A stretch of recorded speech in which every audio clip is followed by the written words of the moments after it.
আসসালামু আলাইকুম। সবাইকে স্বাগত জানাচ্ছি সিপিএ বাংলাদেশের post graduate diploma in bank ম্যানেজমেন্টের আজকের ক্লাসে। আমরা আমাদের কোর্সের একেবারে শেষ পর্যায়ে আছি। আমরা আমাদের আলোচনায় ভ্যাট এফএকিউ থেকে শুরু করেছিলাম। ভ্যাট এফএকিউ এর মাধ্যমে আমরা ভ্যাটের মোটামুটি প্রায়োগিক যে বিষয়গুলো আছে সেগুলা আলোচনা করেছি, ভ্যাট আইন এবং বিধির।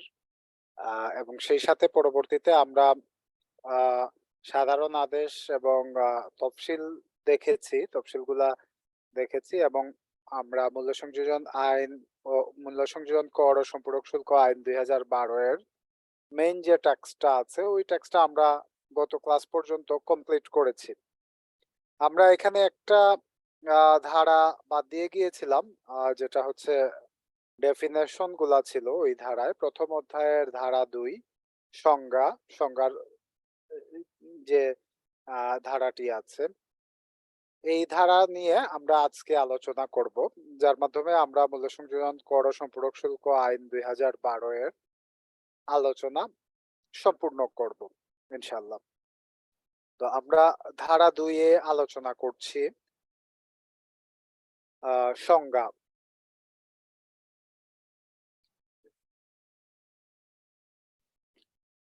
ধারা ২ এ উপধারাগুলা আছে। প্রত্যেকটা উপধারায় কম বেশি একটা করে বিষয়ের সংজ্ঞা দেয়া আছে।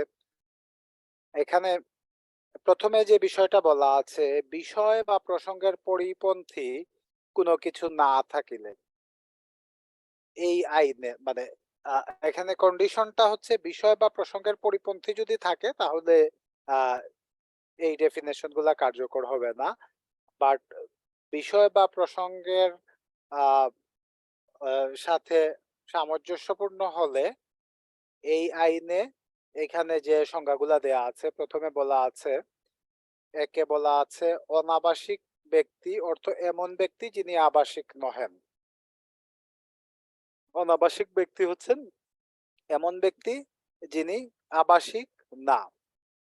আর আবাসিক ব্যক্তি আমরা আ যদি ১৫ তে যাই, এখানে আবাসিক ব্যক্তির ডেফিনিশন দেয়া আছে। আবাসিক ব্যক্তি কে? আবাসিক ব্যক্তি অর্থ এমন কোন ব্যক্তি যিনি স্বাভাবিকভাবে বাংলাদেশে বসবাস করেন বা চলতি বর্ষপঞ্জির ১৮২ দিন ১৮২ দিবসের অধিককাল বাংলাদেশে অবস্থান করেন বা কোন বর্ষপঞ্জির ৯০ দিবসের অধিককাল বাংলাদেশে অবস্থান করেন এবং উক্ত বর্ষপঞ্জির অব্যাহতির হিত পূর্ববর্তী ৪ বৎসরের মধ্যে ৩৬৫ দিবসের অধিককাল বাংলাদেশে অবস্থান করিয়া থাকেন এবং নিম্নবর্ণিত সত্তা ও উহার অন্তর্ভুক্ত হইবে। যথা, আচ্ছা, এবং এর বিষয়টা আমরা পড়ে যাচ্ছি। প্রথমত হচ্ছে আবাসিক ব্যক্তি, এখানে ৩ টা ভাগ করা হয়েছে। ১ম ভাগে বলা আছে যিনি স্বাভাবিকভাবে বাংলাদেশে বসবাস করেন, উনি আবাসিক ব্যক্তি। আর এরপরে বলা হয়েছে যে চলতি বর্ষপঞ্জি যেটা আছে, ওই বর্ষপঞ্জিতে ১৮২ দিন যদি থাকেন,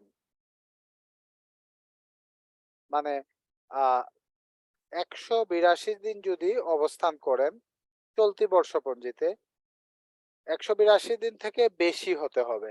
১৮২ দিন বর্ষের অধিককাল, মানে আমরা যদি ৩৬৫ দিনের হিসাবটা করি, বছরের হিসাব, তাহলে আমরা দেখব যে ১৮২ দিনের বেশি হলে মানে ১৮৩ দিন হবে।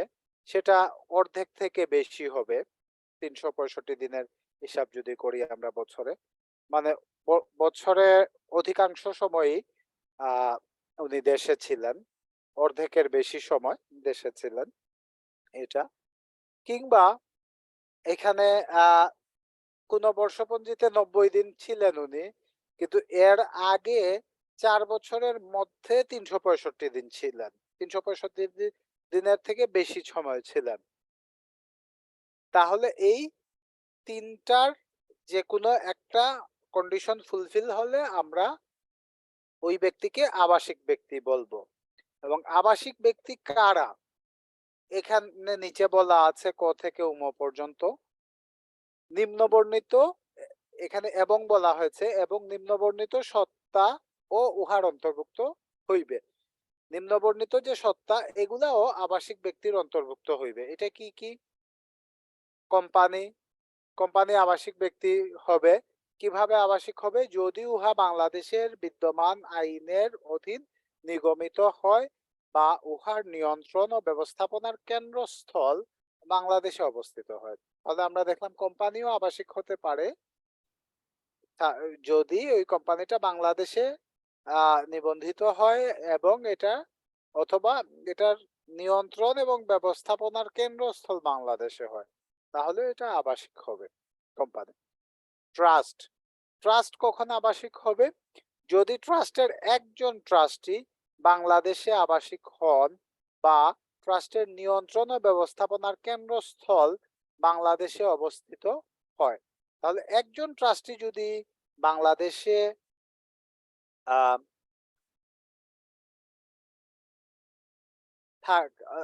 আবাসিক হন অথবা ট্রাস্টের নিয়ন্ত্রণ ব্যবস্থাপনার কেন্দ্রস্থল যদি বাংলাদেশ হয়, তাহলে ওই ট্রাস্টও আবাসিক হবে। ট্রাস্ট ব্যতীত কোনো ব্যক্তি সংঘ যদি উহা বাংলাদেশে গঠিত হয় বা উহার নিয়ন্ত্রণ ও ব্যবস্থাপনার কেন্দ্রস্থল বাংলাদেশে অবস্থিত হয়, তাহলে এটা আমরা দেখলাম যে ট্রাস্ট ব্যতীত ব্যক্তি সংঘ এখানে হতে পারে আবাসিক। এরপরে যেটা আছে সকল সরকারি সত্তা, যত সরকারি সত্তা আছে গভর্নমেন্ট এন্টাইটি, সব গভর্নমেন্ট এন্টাইটি আবাসিক হবে এখানে। এরপরে আছে সম্পত্তি উন্নয়নে যৌথ উদ্যোগ। কোন সম্পত্তি উন্নয়নে যদি কোনো জয়েন্ট ভেঞ্চার হয়ে থাকে, যৌথ উদ্যোগ হয়ে থাকে, তাহলেও সেটা আবাসিক হিসাবে গণ্য করা হবে। এই হচ্ছে প্রথমে আমরা দেখলাম অনাবাসিক ব্যক্তি কারা। অনাবাসিক ব্যক্তি হলেন যিনি আবাসিক নন। আর এটা থেকে আমরা জেনে নিলাম 15তে গিয়ে আবাসিক ব্যক্তি কারা। কোনো কোয়েশন আছে কিনা এই ধারায়, এই উপধারায় আবাসিক এবং অনাবাসিক ব্যক্তিতে? রেজিস্ট্রেশন থাকলেই স্যার সেটা বাংলাদেশের অন্তর্ভুক্ত হবে, আবাসিক হ্যাঁ হিসেবে অন্তর্ভুক্ত হবে। হ্যাঁ, যদি কোম্পানি হয়। কোম্পানি হয়, কোম্পানি কি আমরা এনজিও গুলো কি কোম্পানির মধ্যে চালাতে পারি না? ব্যক্তি সংঘতে আসবে, ব্যক্তি সংঘ, ব্যক্তি সংঘতে চলে আসবে এটা। আচ্ছা, কিংবা ট্রাস্টেও আসতে পারে যদি কোনো ট্রাস্ট হয়, ট্রাস্ট হিসাবে গঠিত হয়। আমাদের তো ধরেন ট্রাস্ট হলো ইকেতে, সেক্ষেত্রে রেজিস্ট্রেশন এখানে বাংলাদেশে কি হিসাবে নিবন্ধিত? এই এনজিও অ্যাফেয়ার্স ব্যুরোর ইয়েতে নিবন্ধন নেওয়া হয়েছে। তাহলে এটা ব্যক্তি সংঘই হবে, ব্যক্তি সংঘ আছে, ব্যক্তি সংঘই হবে। ব্যক্তি সংঘ মানে আবাসিক হবে হবে আবাসিকই হবে। কারণ কারণ এখানে আপনার যে বিষয়গুলা বলা আছে এই বিষয়ের মধ্যে তো সরাসরি বলা নেই আপনাদের, মানে এনজিওর শব্দটা সরাসরি বলা না, নেই। নাই। কোম্পানি আছে বলা, ট্রাস্ট আছে বলা, আবার এখানে ট্রাস্ট ব্যতীত কোনো ব্যক্তি সংঘ। তো এখন ওই হিসাবে যেহেতু মানে এছাড়া আর কিছু নাই, তো ব্যক্তি সংঘের মধ্যে এটা পড়তে পারে। ব্যক্তি সংঘের সংজ্ঞা তো সংগঠন যে কোনো, তাই না? এটাই তো। হ্যাঁ, একাধিক ব্যক্তি মিলে যেটা করলেন। করলেন। কিন্তু একটা কথা, উহার নিয়ন্ত্রণ ও ব্যবস্থাপনার কেন্দ্রস্থল বাংলাদেশে অবস্থিত হয়। হ্যাঁ, কেন্দ্রস্থল বাংলাদেশে হতে হবে। তাহলে আপনাদের যেটা ইন্টারন্যাশনাল, হ্যাঁ, তো ওই হিসাবে তো আপনারা আবাসিক স্ট্যাটাস পাওয়ার তাহলে তো থাকবে না। যদি সরাসরি আপনাদের ইউকের যে ট্রাস্টটা আছে এই ট্রাস্টটা যদি বাংলাদেশে আপনারা রেজিস্টার্ড হন, তাহলে তো এটার তো কেন্দ্রস্থল ইউকেতে, বাংলাদেশে না। না, ব্যবস্থাপনা ব্যবস্থাপনা নিয়ন্ত্রণের কেন্দ্রস্থল তো বাংলাদেশে না। না। কিন্তু কিন্তু এখন বাংলাদেশি কোনো ট্রাস্টি আছে কিনা আপনাদের? ট্রাস্টিও নেই আমাদের। বাংলাদেশি ট্রাস্টি না থাকলে তাহলে তো এখানে আপনারা আবাসিক স্ট্যাটাস পাওয়ার সুযোগ কথা নেই। না। সেক্ষেত্রে অনাবাসিক হবে, কিন্তু অনাবাসিকের সংজ্ঞা তো সেইভাবে শুধু সেভাবে নাই। নিচে আছে আবাসিক কিনা জানি যিনি নন উনিও অনাবাসিক। উনি না, অনাবাসিক। আবাসিক যিনি নন উনিই অনাবাসিক। এজন্য আমি আবাসিকের সংজ্ঞাটা এটার হুম সাথে হুম মানে হুম পড়লাম আরকি। পরের স্টেজে না গিয়ে এটা হুম হুম কমপ্লিট করলাম যাতে করে ক্লিয়ার হয় এটা। হুম। আমাদের এটা একটা লিয়াজো অফিসের মতো অনেকটা। Liaison office right. হুম আপনাদেরটা হবে লিয়াজো অফিস। কিন্তু হুম যারা বাংলাদেশে আ এখানে আ সমাজসেবা অধিদপ্তরে নিবন্ধিত আ কিংবা হুম সোসাইটি অ্যাক্টে নিবন্ধিত তারা একই আলাদা। সঙ্গে চলে আসবে। হ্যাঁ হ্যাঁ হ্যাঁ হ্যাঁ, সেটাই। কারণ আমাদের সমাজ ইয়েতে নাই, সমাজ কল্যাণে নাই, শুধু আপনারা এনজিও অফিস। এনজিও ইয়েতে আছেন মানে আপনারা ডোনার হিসাবেই আছেন এখানে। ডোনার হিসেবে আছে। ডোনার হিসাবে আছেন। তো তাহলে আমরা পরের বিষয়ে যাচ্ছি। আচ্ছা, অব্যাহতিপ্রাপ্ত সরবরাহ আমরা দেখেছি ধারা ২৬ এ উল্লেখিত অব্যাহতিপ্রাপ্ত সরবরাহ। ধারা ২৬ এ বলা আছে আমরা দেখেছি ধারা ২৬ এ যদি আমরা যাই আমরা এটা আলোচনা করে নিয়েছি আগেই ধারা ২৬ তারপরে আমরা একটু দেখে নিচ্ছি। অব্যাহতিপ্রাপ্ত সরবরাহ বা অব্যাহতিপ্রাপ্ত আমদানি ধারা ২৬ এ বলা আছে। এটা বলা আছে প্রথম তফসিলে যেগুলা আছে এগুলাই অব্যাহতিপ্রাপ্ত।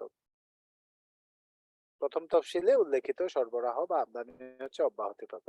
তাহলে এটা আমরা জানি প্রথম তফসিলে ধারা ২৬ অনুযায়ী প্রথম তফসিলে যা আছে তাই। সরাসরি ধারাতে বলা নেই কারণ তফসিলটা তো পরিবর্তিত হয়। আইনটা ঠিক রাখার জন্য তফসিলটা ব্যবহার করা হয়েছে এখানে।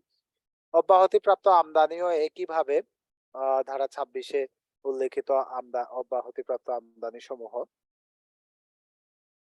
অর্থ, অর্থের যে ডেফিনেশন আছে এর অর্থ হচ্ছে বাংলাদেশ বা যেকোনো দেশের প্রচলিত কোনো মুদ্রা, লিগ্যাল টেন্ডার এবং নিম্নবর্ণিত দলিলাদিও উহার অন্তর্ভুক্ত হইবে। যথা বিনিময়ের দলিল নেগোশিয়েবল ইনস্ট্রুমেন্ট যেগুলা আছে সেগুলা, bill of exchange, promissory note, bank draft, postal order, money order বা সমতুল্য দলিল, ক্রেডিট কার্ড বা ডেবিট কার্ড বা অ্যাকাউন্ট ডেবিট বা ক্রেডিটের মাধ্যমে প্রদত্ত সরবরাহ। তাহলে সবগুলাই অর্থ হিসাবে গণ্য হবে এখানে যা বলা আছে। অর্থনৈতিক কার্যক্রম অর্থ পণ্য, সেবা বা স্থাবর সম্পত্তি সরবরাহের উদ্দেশ্যে নিয়মিত বা ধারাবাহিকভাবে পরিচালিত কোনো কার্যক্রম। তাহলে অর্থনৈতিক কার্যক্রম আমরা দেখেছি যে আইনের বিভিন্ন জায়গায় অর্থনৈতিক কার্যক্রমের কথা বলা আছে। এর অর্থ হচ্ছে পণ্য বা সেবা বা স্থাবর সম্পত্তি। তাহলে পণ্য হতে পারে, সেবা হতে পারে, স্থাবর সম্পত্তি হতে পারে।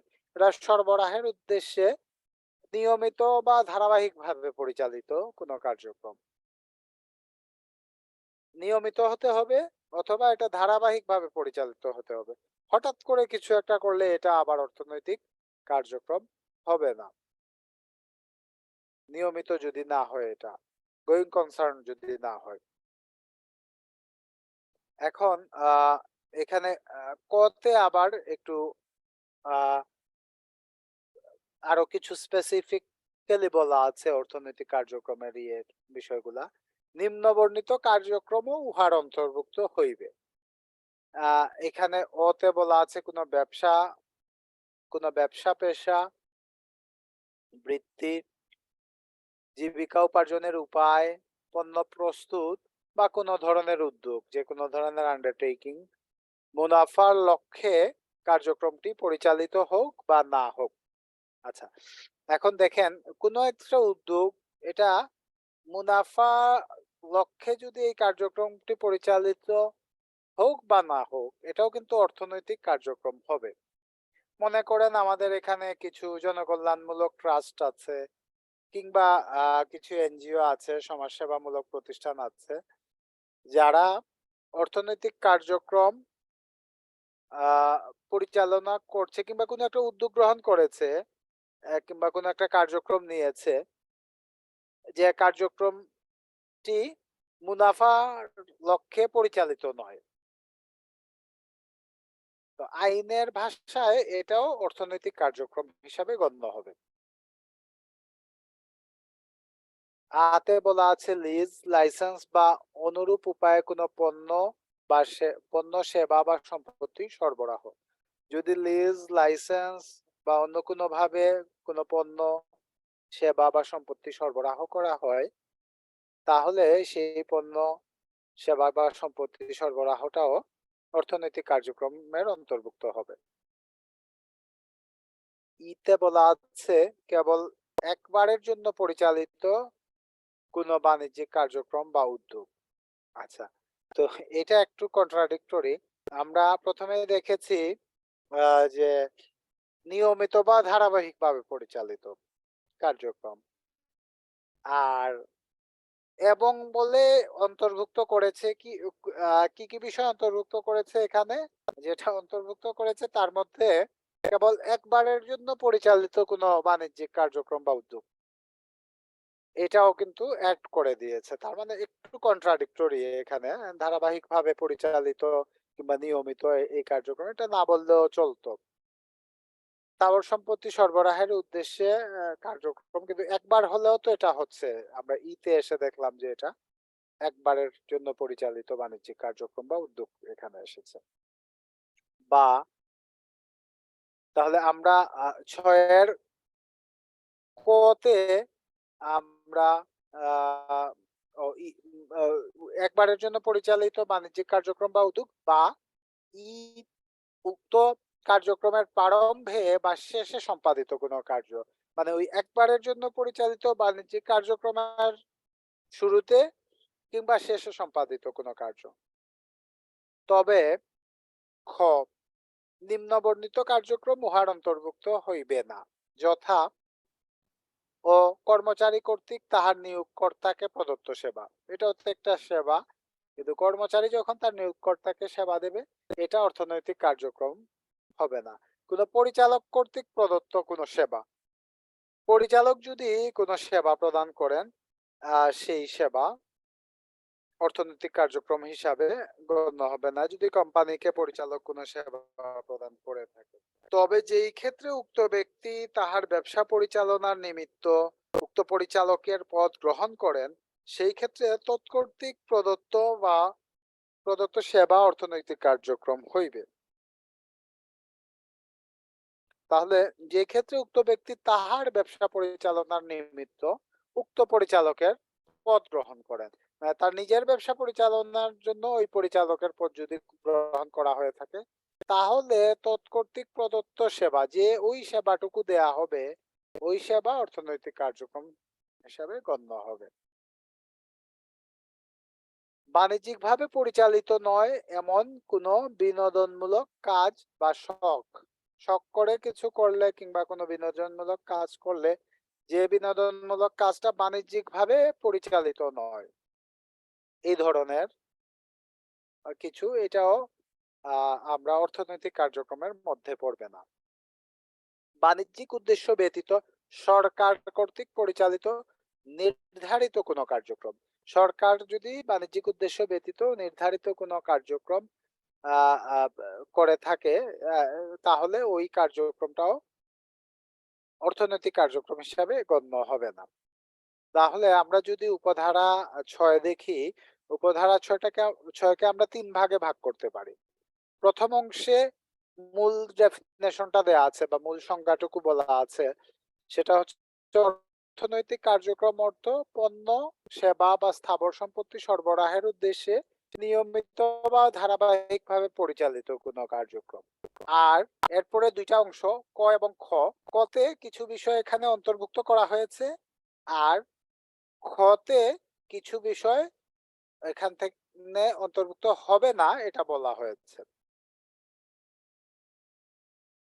এই হচ্ছে ৭ নাম্বার ডেফিনেশন, যেটা অর্থনৈতিক কার্যক্রমের ডেফিনেশন। ক্লিয়ার কিনা, কিংবা এখানে কোনো কোয়েশন আছে কিনা, কারো কোনো কোয়েশন আছে কিনা অর্থনৈতিক কার্যক্রম সম্পর্কে?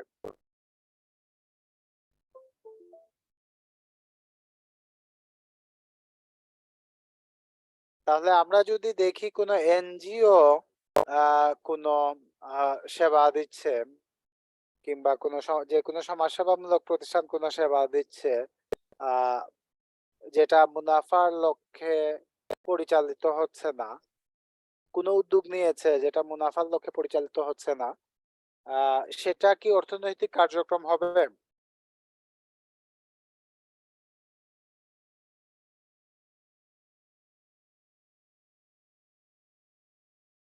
ঢালি ভাই,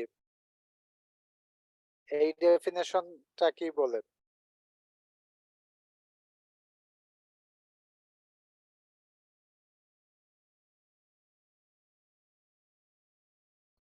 আমরা যদি দেখি এই যে এনজিও সেবাটা দিচ্ছে কিংবা যে উদ্যোগটা, এটা কি অর্থনৈতিক কার্যক্রম হবে?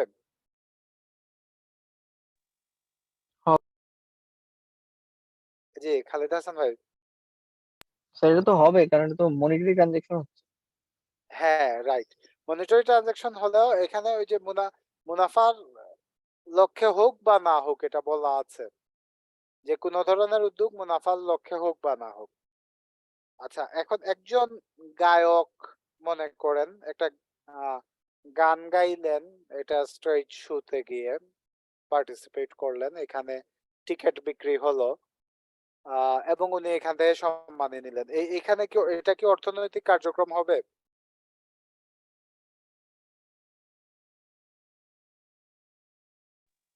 হবে স্যার। আবার মনে করেন একজন গায়ক আহ এমনিতেই রাস্তার পাশে দাঁড়িয়ে গান গাচ্ছেন, জাস্ট বিনোদনের উদ্দেশ্যে, কিন্তু এখান থেকে উনি কোনো আর্থিক লেনদেন হচ্ছে না, কোনো টাকা পয়সা নিচ্ছেন না, উনি শখের বসে গান করছেন কিংবা বিনোদনমূলক কাজের জন্য এটা ইয়ে করছেন, এইটা হবে না। এটা হবে না, বাণিজ্যিক ভাবে পরিচালিত নয়। আচ্ছা, জি এখন স্যার। প্রাইমারি ডেফিনেশনে আমরা যদি একটা মেলাতে একটা দোকান করা হলো, এটা তো প্রথম যে ডেফিনেশন আছে এখানে আমরা দেখলাম যে এটা তো নিয়মিত হচ্ছে না কিংবা ধারাবাহিক ভাবে হচ্ছে না। এখন মনে করেন বই মেলাতে আমরা একটা স্টল দিলাম ফর এক্সাম্পল, এটা তো নিয়মিত আমরা দিতে পারি, নাও দিতে পারি, এটা নিয়মিত না প্রথমত বিষয়, কিংবা ধারাবাহিক ভাবে আমরা এটা এই ব্যবসা নাও করতে পারি, বাণিজ্য মেলা হতে পারে, ইন্টারন্যাশনাল ট্রেড ফেয়ার। তো এটা প্রথমে আমরা সংজ্ঞা দেখে বোঝা যায় যে এটা অন্তর্ভুক্ত হবে না, কিন্তু পরবর্তীতে বলা আছে এটা যদি বাণিজ্যিক হয়ে থাকে তাহলে কেবল একবারের জন্য পরিচালিত কোনো বাণিজ্যিক কার্যক্রম বা উদ্যোগ, একবারের জন্য পরিচালিত হলেও আপনাকে অবশ্যই মূসক মানে এটা অর্থনৈতিক কার্যক্রম হিসাবে গণ্য হবে এবং অর্থনৈতিক কার্যক্রমের ক্ষেত্রে আইন যা বলে মূসক ওইভাবেই অ্যাপ্লিকেবল হবে।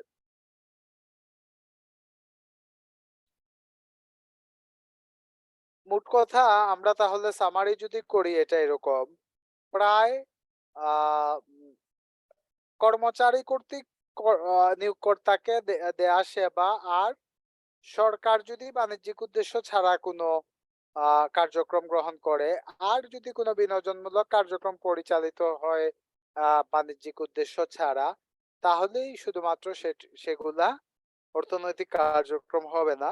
বাকি প্রায় সব কার্যক্রমই অর্থনৈতিক কার্যক্রমে পড়বে, যদি সেটা পণ্য বা সেবা বা স্থাবর সম্পত্তি সরবরাহের উদ্দেশ্যে পরিচালিত হয়। তো এটাই হচ্ছে সামারি, এখানে আমরা দিতে পারি। সাথে অংশীদারি কারবার, আমরা জানি পার্টনারশিপ বিজনেস, অংশীদারি কারবার আইন 1932 এর ধারা 4-এ সংজ্ঞায়িত অংশীদারি কারবার, মানে অংশীদারি কারবারটা ওই পার্টনারশিপ যে আইন আছে, অ্যাক্ট আছে, ওই অ্যাক্ট অনুযায়ী হবে, 1932 এর অ্যাক্ট অনুযায়ী হবে এখানে। আগাম কর অর্থ ধারা 31(2) এর অধীনে করযোগ্য আমদানির উপরে আগাম প্রদেয় কর। আমরা দেখেছি ধারা 31-এ, আমরা যদি ধারা 31 দেখি আমদানিকালে আগাম কর পরিশোধ ও সমন্বয়। আমরা আগাম কর দেখেছি যে অ্যাডভান্স ট্যাক্স বলে, যেটাকে সংক্ষেপে আমরা এটি বলি। এটা এখানে ধারা 2 এ বলা আছে। আমরা সংজ্ঞাতে যেটা বলছে আহ, যে ধারা 31 এর উপধারা 2 এ বলা আছে, ধারা 31 এর উপধারা 2 এ বলা আছে, করযোগ্য আমদানির উপর মূসক যে সময় পদ্ধতিতে আদায় করা হয় সেই একই সময় পদ্ধতিতে করযোগ্য আমদানির মূসক আরোপযোগ্য মূল্যের ভিত্তি মূল্যের উপর বোর্ড কর্তৃক নির্ধারিত শর্ত ও পদ্ধতিতে পণ্য উৎপাদনের লক্ষ্যে আমদানিকৃত পণ্যের ক্ষেত্রে 3% এবং অন্যান্য ক্ষেত্রে 5% হারে আগাম কর প্রদেয় হবে। তাহলে এই যে আগাম কর প্রদেয় হবে, এটাকেই আগাম করের ডেফিনেশনে বলা হয়েছে। আদেশ অর্থ বোর্ড বা অনুমোদিত মূসক কর্মকর্তা কর্তৃক প্রদত্ত কোনো সাধারণ বা বিশেষ আদেশ।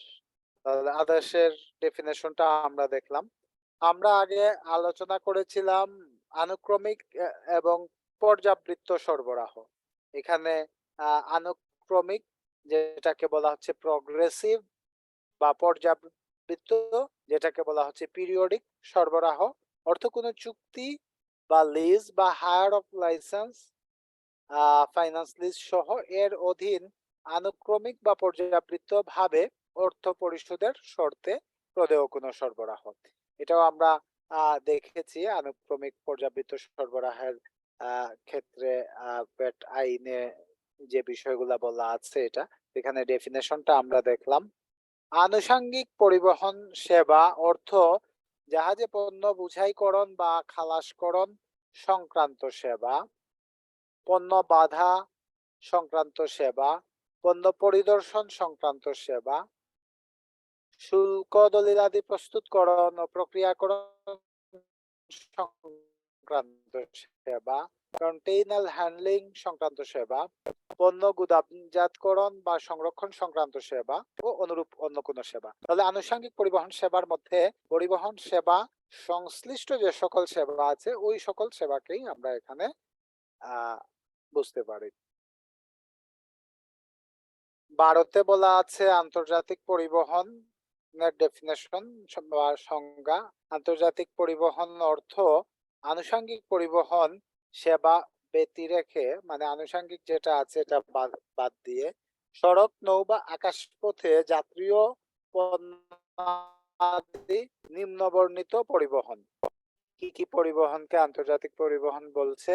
বাংলাদেশের বাইরে অবস্থিত কোন স্থান হইতে বাংলাদেশের বাইরে অবস্থিত কোন স্থানে পরিবহন, বাংলাদেশের বাইরে থেকে বাইরে অন্য জায়গায়, বাংলাদেশের বাইরে অবস্থিত কোন স্থান হইতে বাংলাদেশের অভ্যন্তরে কোন স্থানে পরিবহন, মানে বাইরে থেকে বাংলাদেশের ভিতরে পরিবহন।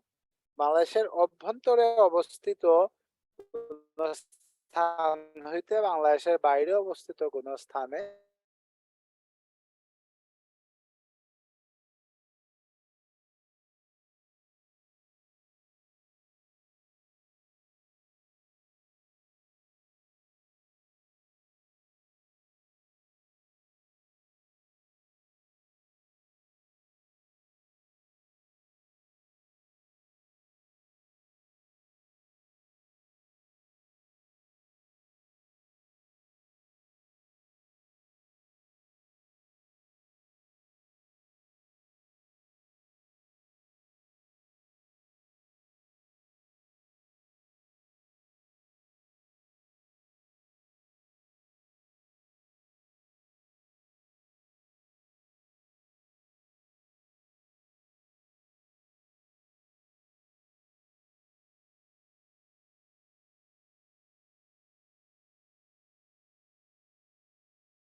এখন শোনা যাচ্ছে? এখন শোনা যাচ্ছে। জি একটু প্রবলেম হয়েছিল ইন্টারনেটে। জি ওস্তাদ। আমরা আন্তর্জাতিক পরিবহনে ছিলাম। আন্তর্জাতিক পরিবহনটা আমরা দেখলাম যে আনুষঙ্গিক পরিবহন সেবা ব্যতি রেখে আনুষঙ্গিক পরিবহন সেবার ডেফিনেশনটা উপধারা 11 বলা আছে।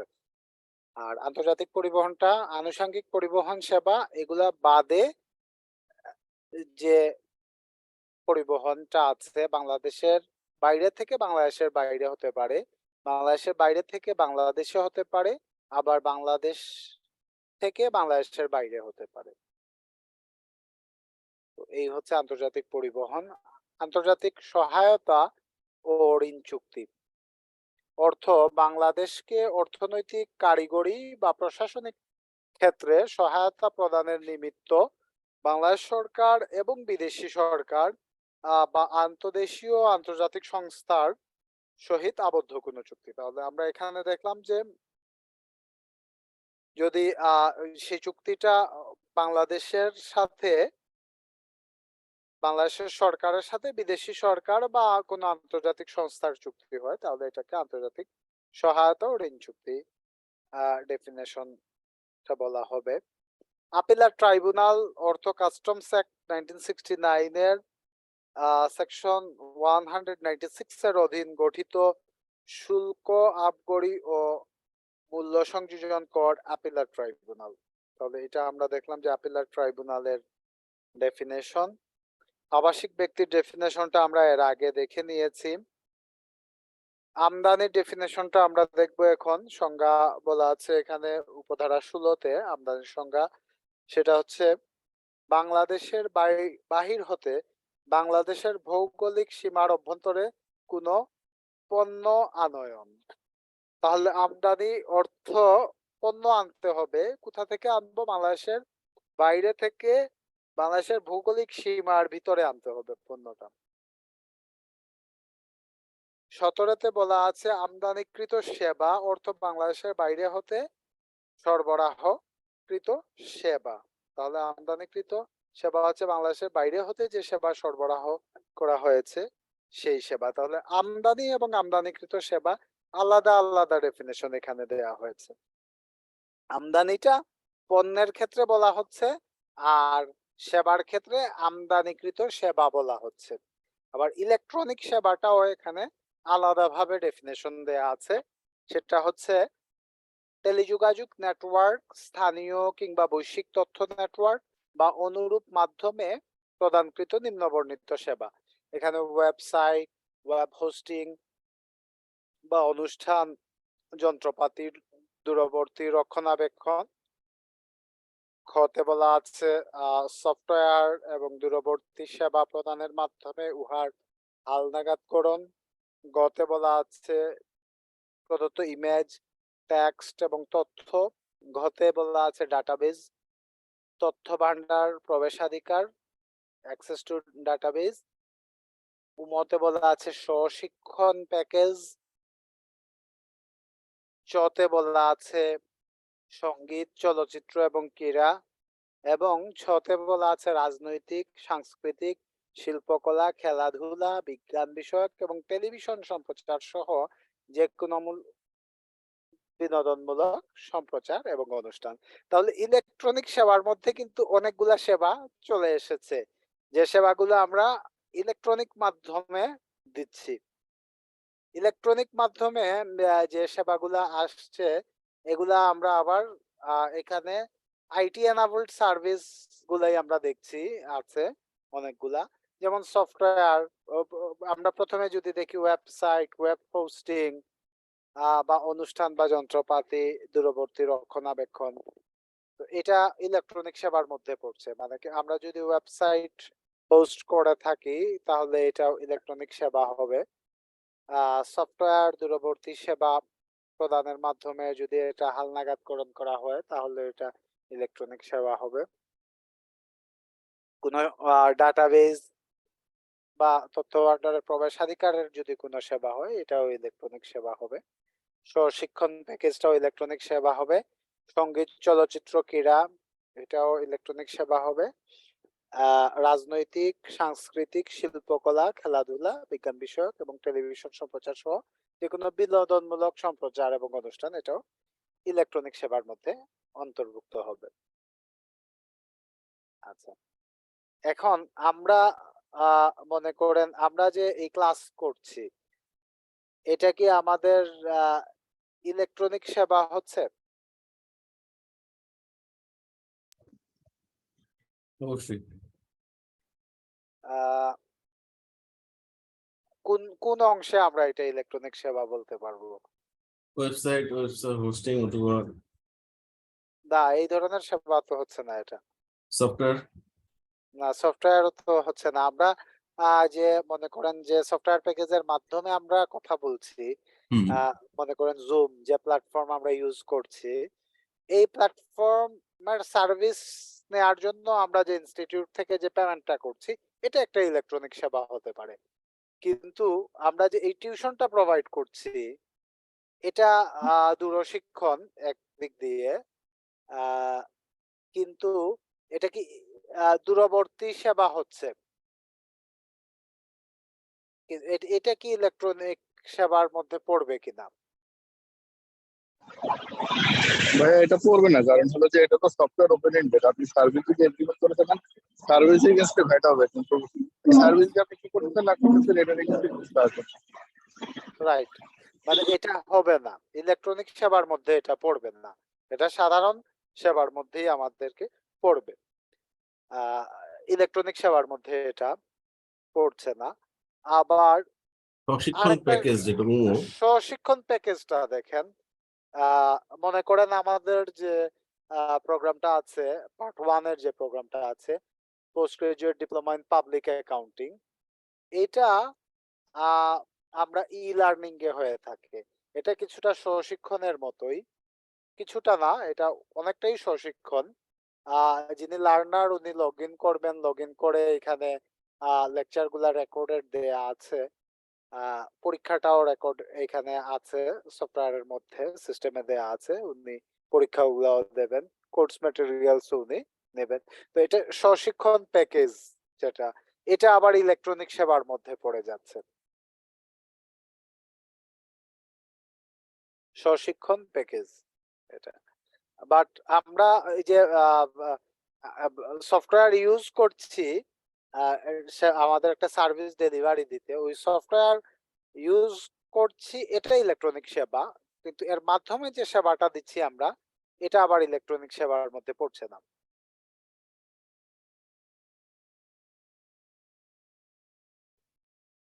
বাট প্রশিক্ষণ প্যাকেজ হলে এটা পড়তো। ক্লিয়ার কিনা ঢালি ভাই? হ্যাঁ, এইখানে যে কোনো একটা জায়গায় আসছে আর কি। হ্যাঁ, প্রশিক্ষণ ঠিক আছে।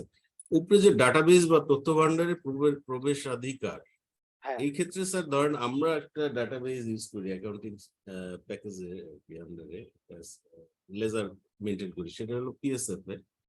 তো সেইটা ইউকে থেকে আপনার এটা ওরা কিনেছে, ওরাই পেমেন্ট দেয়, সবকিছুই ওরা করে। বাংলাদেশে আমরা কিছু পেমেন্ট দিই না, কিন্তু আমরা ইউজ করি এবং আহ, সেটা তো সেখানে আপনার ডেটা এন্ট্রি দিতে হয়। সেক্ষেত্রে আপনার কি ঘ আমাদের জন্য কোনোভাবে অ্যাপ্লিকেবল হবে কিনা? হ্যাঁ, এটা একটা ইলেকট্রনিক সেবার মধ্যে পড়ছে। এখন সরাসরি যদি আপনি আহ, এখানে সার্ভিসটা নিয়ে থাকেন, মানে পেমেন্টটা করে থাকেন, এখানে তো আপনার প্রিন্সিপাল পেমেন্টটা করছে, আপনি করছেন না বাংলাদেশ থেকে, পেমেন্টটা করে থাকেন, তাহলে ইলেকট্রনিক সেবা সংশ্লিষ্ট কোড অনুযায়ী আপনাকে যদি ভ্যাট অ্যাপ্লিকেবল হয় তাহলে ভ্যাট দিতে হবে, কারণ এটা সেবা আমদানি হয়ে যাচ্ছে আপনার জন্য।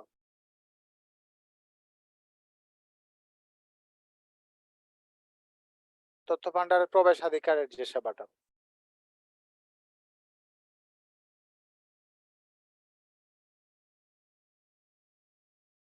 ক্লিয়ার কিনা ঢালি ভাই?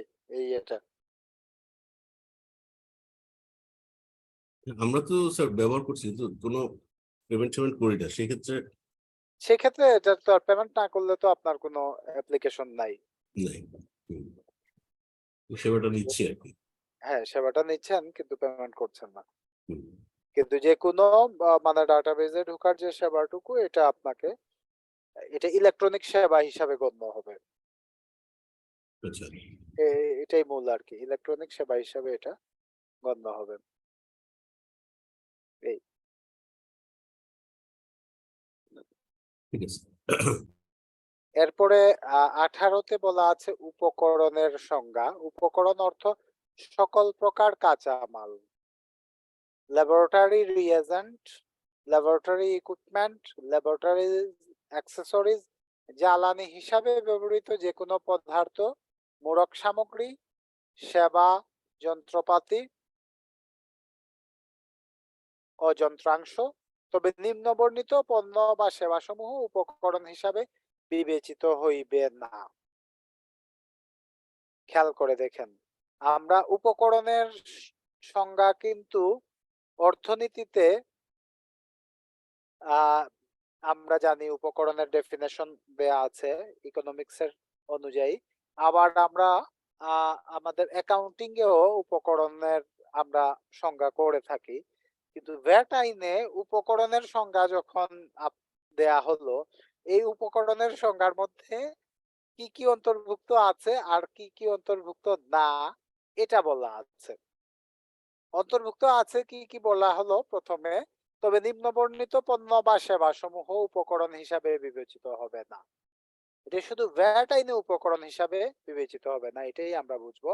কারণ আমরা 18 শুরুতেই বলা আছে যে সংজ্ঞাটুকু এই আইনের ক্ষেত্রে প্রযোজ্য, এই আইনে যা বলা আছে 18তে তাই প্রযোজ্য। কারণ আমরা যদি আবার ওভারঅল উপকরণের ডেফিনেশন করি, চিন্তা করি, তাহলে এখানে ডেফিনেশনটা ভিন্ন হবে। আচ্ছা, এখানে উপকরণের থেকে কি কি বিবেচিত হবে না এটা গুরুত্বপূর্ণ। কতে বলা আছে ভূমি, কতে বলা আছে শ্রম, ভূমি, ইমারত, অফিস ইকুইপমেন্ট ও ফিকচার, দালান কুঠা বা অবকাঠামো বা স্থাপনা নির্মাণ, সুশমীকরণ, আধুনিকীকরণ, প্রতিস্থাপন, সম্প্রসারণ, সংস্কারকরণ ও মেরামতকরণ। তাহলে এগুলো উপকরণের মধ্যে পড়ছে না। খতে বলা আছে সকল প্রকার আসবাবপত্র, অফিস সাপ্লাই, স্টেশনারি দ্রব্যাদি, রেফ্রিজারেটর ও ফ্রিজার, এয়ার কন্ডিশনার, ফ্যান, আলোক সরঞ্জাম, জেনারেটর ক্রয় বা মেরামত। গতে বলা আছে ইন্টেরিয়র ডিজাইন, স্থাপত্য পরিকল্পনা ও নকশা। ঘ হচ্ছে যানবাহন ভাড়া ও লিজ গ্রহণ,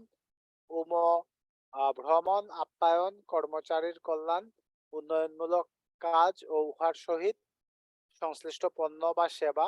এবং চ হচ্ছে ব্যবসা প্রতিষ্ঠানের প্রাঙ্গণ, অফিস, শোরুম বা অনুরূপ ক্ষেত্র যে নামেই অভিহিত হোক না কেন, ভাড়া গ্রহণ। তবে শর্ত থাকে যে এই আইনের ৩য় তফসিলের অনুচ্ছেদ ৩-এ উল্লেখিত ব্যবসায়ী কর্তৃক ব্যবসা পরিচালনার ক্ষেত্রে বিক্রয়, বিনিময় বা হস্তান্তরের উদ্দেশ্যে আমদানিকৃত, ক্রয়কৃত, অর্জিত বা অন্য কোনো ভাবে সংগৃহীত পণ্য বা সেবা উপকরণ হিসাবে গণ্য হইবে। এখানে আবার একটু একটা বিষয় অ্যাড করেছে, ৩য় তফসিলের অনুচ্ছেদ ৩-এ উল্লেখিত। আমরা ৩য় তফসিলটা দেখবো। আমরা এই এক্সেপশনটা পড়ে দেখছি। আমরা সাধারণত উপকরণের সংজ্ঞাটা কি বলেছে এটা একটু দেখেন, কোনো কোয়েশন আছে কিনা এই জায়গাতে।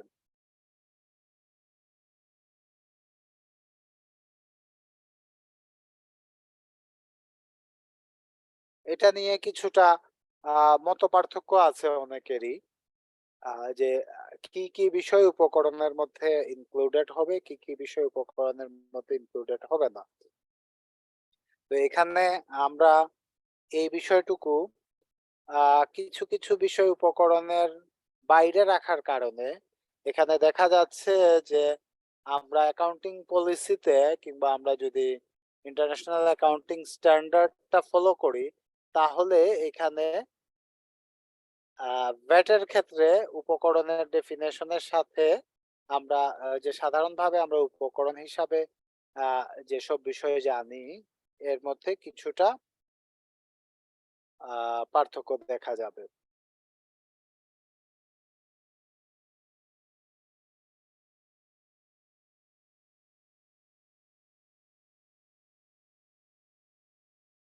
আমরা একটু তাহলে পরের অংশটুকুতে কি বলেছে এটা দেখি।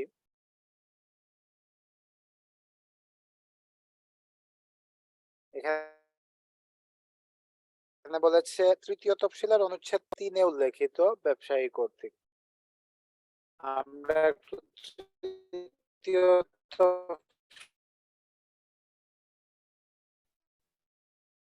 এখানে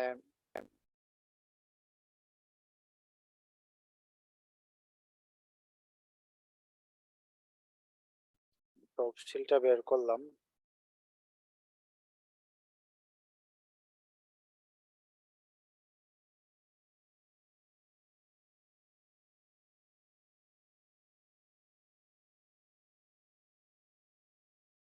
এখানে অনুচ্ছেদ 3-এ যে ব্যবসায়ী বলা আছে এই তৃতীয় তফসিলে এই অনুচ্ছেদ 3-এর আমরা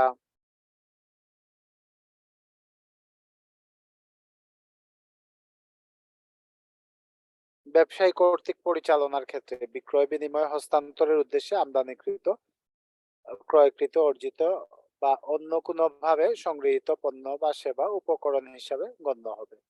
এখানে অনুচ্ছেদ 3-এ এই যে ব্যবসায়ীর কথা বলা আছে, স্থানীয় ব্যবসায়ী পর্যায়ে সকল পণ্যের সরবরাহের ক্ষেত্রে মূসক হার 5% হবে। এখানে ব্যবসায়ী বলতে এমন ব্যক্তিকে বুঝাইবে যিনি তৎকর্তৃক আমদানিকৃত, ক্রয়কৃত, অর্জিত বা অন্য কোনো ভাবে সংগৃহীত পণ্যের কোনরূপ আকৃতি, প্রকৃতি, বৈশিষ্ট্য বা গুণগত পরিবর্তন না করিয়া পণ্যের বিনিময়ে অন্য কোনো ব্যক্তির নিকট বিক্রয় বা অন্যবিধ হস্তান্তর করেন। তাহলে এই ক্ষেত্রে উপকরণ হবে, এখানে বলা আছে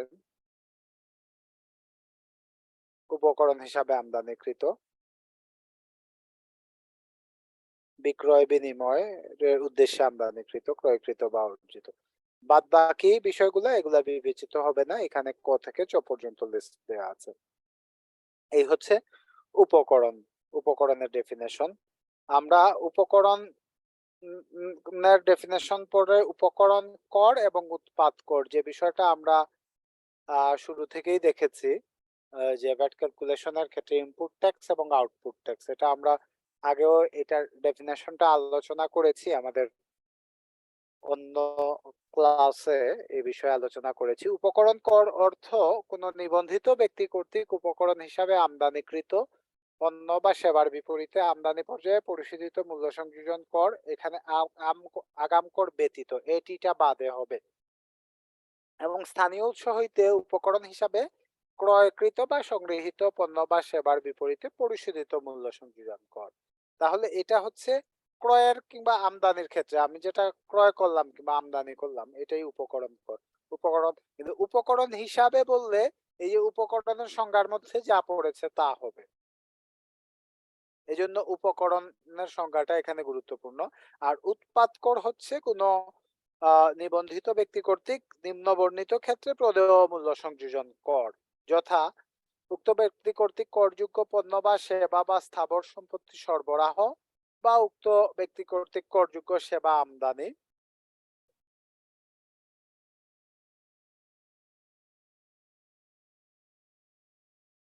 যদি আমদানি করে থাকেন করযোগ্য সেবা কিংবা করযোগ্য পণ্য বা সেবা বা স্থাবর সম্পত্তি যদি সরবরাহ করে থাকেন তাহলে এই ক্ষেত্রে যে ভ্যাটটা হচ্ছে এটাকে আউটপুট ট্যাক্স বা উৎপাদ কর বলা হচ্ছে।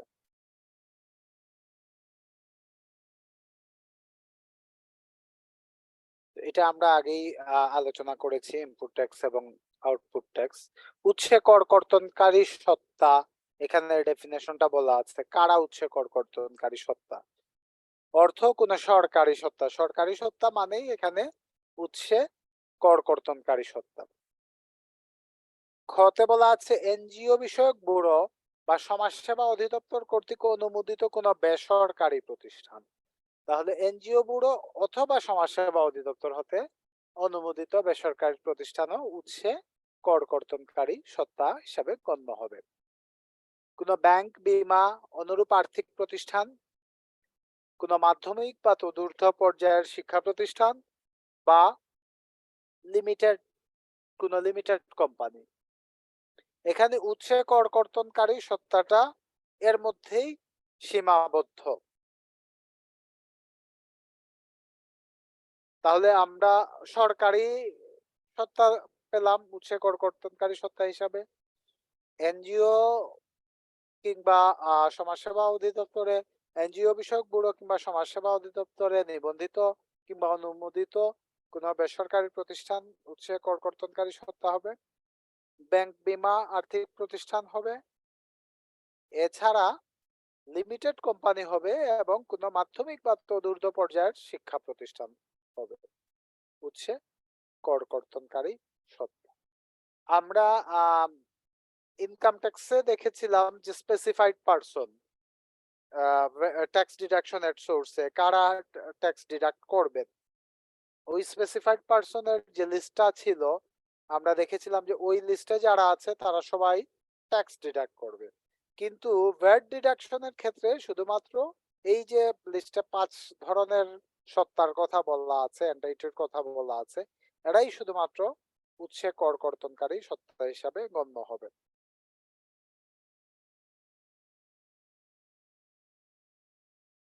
ক্লিয়ার কিনা ঢালি ভাই? মানে ট্যাক্সের আলোচনার সাথে এখানে ভ্যাটের আলোচনা পার্থক্যটা আছে এখন। উৎসে কত আমি খুঁজছিলাম যে কোনটা মানে কোন জায়গায় বাদ আছে কিনা, যেমন কোন সেবাকারী। অনেকগুলা বাদ হ্যাঁ, আছে।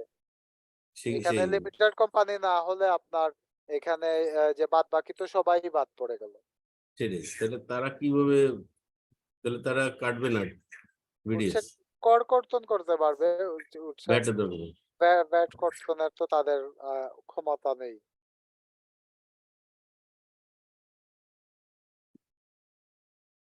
ঘর গুছাও যাও। তাহলে কিভাবে হবে? এই হচ্ছে উৎসে কর কর্তনকারী সত্তা। 22-এ বলা আছে উৎসে কর কর্তন সনদপত্র, অর্থ উৎসে কর কর্তন সংক্রান্ত কোনো সনদপত্র। যদি উৎসে কর কর্তন সংক্রান্ত কোনো সনদপত্র আমরা এখানে আহ দেয়া হয় তাহলে এটাকে উৎসে কর কর্তন সনদপত্র বলছি। 23 কমিশনার, কমিশনার অর্থ 78-এর অধীন নিয়োগকৃত কমিশনার, ধারা 78-এ বলা আছে, আমরা দেখেছি, এটা আলোচনা করেছি। 24-এ বলা আছে কর, কর অর্থ মূসক বা মূল্য সংযোজন কর, টার্নওভার কর, অসম্পূরক শুল্ক এবং বকেয়া আদায়ের উদ্দেশ্যে সুদ, জরিমানা ও অর্থদণ্ড উহার অন্তর্ভুক্ত হইবে, মানে করের মধ্যে সবই অন্তর্ভুক্ত হবে। কর চালানপত্র হচ্ছে ট্যাক্স ইনভয়েস, অর্থ ধারা 51-এর অধীন সরবরাহকারী কর্তৃক ইস্যুকৃত কোনো দলিল। ধারা 51-এর অধীন সরবরাহকারী কর্তৃক ইস্যুকৃত কোনো দলিল হচ্ছে এখানে কর চালানপত্র বা ট্যাক্স ইনভয়েস। করদাতা অর্থ এই আইনের অধীন কর পরিশোধকারী এবং উৎসে কর কর্তনকারী সত্তা। করদাতা সংজ্ঞায় পেলাম আমরা এই আইনের অধীন কর পরিশোধকারী ও করদাতা, আর উৎসে কর কর্তনকারী সত্তাও এখানে করদাতা হবে।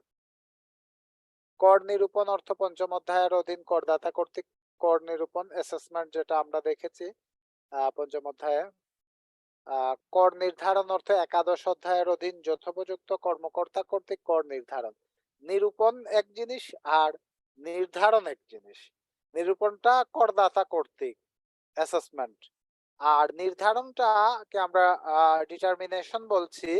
এটা যথোপযুক্ত কর্মকর্তা কর্তৃক হতে হবে নির্ধারণ। আমরা দেখি যে কর নির্ধারণের আদেশ থাকে, হ্যাঁ, এটা ট্যাক্সের নির্ধারণের ক্ষেত্রে আমরা ডিটারমিনেশনটা বলা হচ্ছে এখানে, আর কর নিরূপণটাকে অ্যাসেসমেন্ট বলা হচ্ছে, এটা করদাতা কর্তৃক নিরূপণ।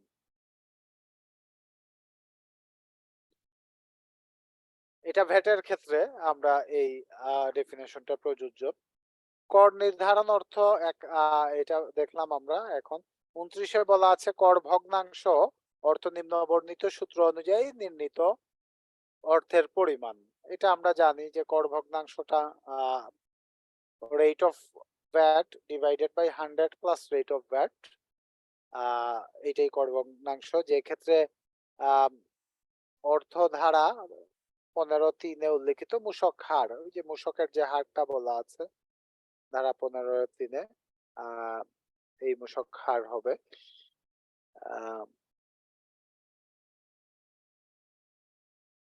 আর আরটা রেট হবে এখানে। 30-এ কর মেয়াদ আমরা জানি মূল্য সংযোজন কর ও সম্পূরক শুল্কের ক্ষেত্রে বর্ষপঞ্জিতে, খ্রিস্টীয় বর্ষপঞ্জিতে চিহ্নিত 1 মাস। 1 মাসটা হচ্ছে এখানে কর মেয়াদ। আর টার্নওভার করের ক্ষেত্রে ত্রৈমাসিক সময়কাল, যেটা মার্চ 31, জুন 30, সেপ্টেম্বর 30 বা ডিসেম্বর 31-এ সমাপ্তি ঘটে। 3 মাস 3 মাস করে কর মেয়াদ। করযোগ্য আমদানি হচ্ছে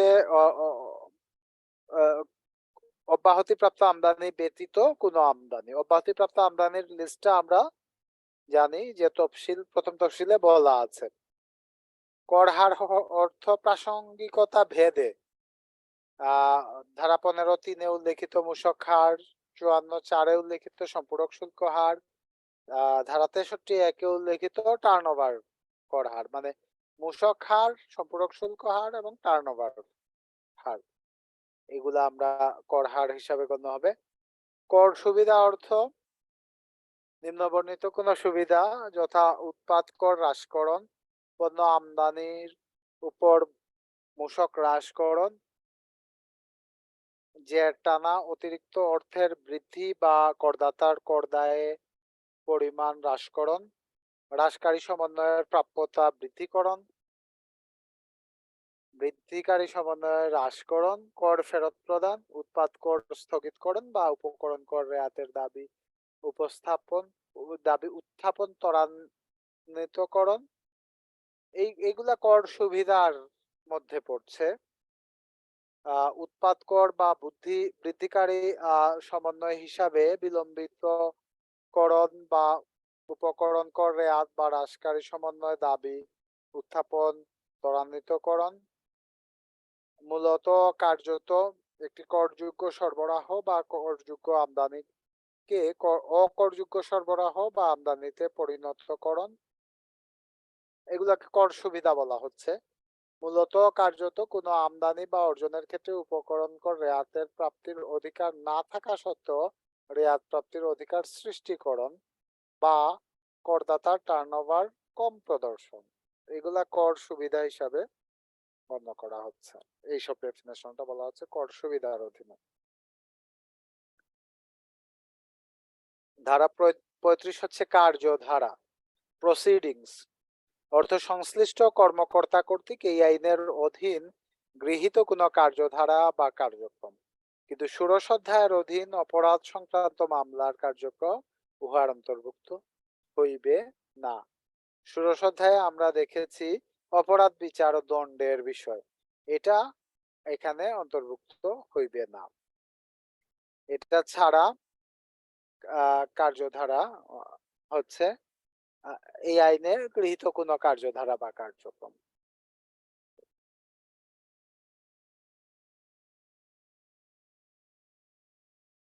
ধারা 35-এ বলা আছে কিস্তিতে মূল্য পরিশোধ চুক্তি, এটা আমরা আগে দেখেছি ভেটাফিকুয়ের আলোচনা কিংবা পরবর্তীতে। অর্থাৎ ক্রয় বিক্রয় সংক্রান্ত কোনো চুক্তি যাহার অধীন কোনো সরবরাহের পণ একাধিক কিস্তির মাধ্যমে পরিশোধ করা হয়। পণটাকে আমরা মূল্য হিসাবে বুঝি এখানে। ধারা 37-এ বলা আছে কেন্দ্রীয়ভাবে নিবন্ধিত প্রতিষ্ঠান অর্থ ধারা 5 অনুযায়ী কেন্দ্রীয়ভাবে নিবন্ধিত প্রতিষ্ঠান। ধারা 5-এ কেন্দ্রীয়ভাবে নিবন্ধনের বিষয়টুকু বলা আছে, আমরা এটা আলোচনা করেছি। কোম্পানি অর্থ আমরা জানি বাংলাদেশে বিদ্যমান কোন আইনের অধীন কোম্পানি হিসাবে নিগমিত কোন প্রতিষ্ঠান, বিদ্যমান আইনের অধীন হতে হবে।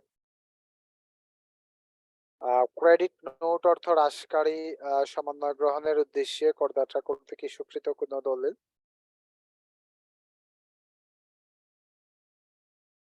চালানপত্র অর্থ পণ পরিশোধের দায় সংক্রান্ত কোন দলিল যেটা পেমেন্ট করতে হবে, ইনভয়েস আমরা বুঝাই এটা চালানপত্র।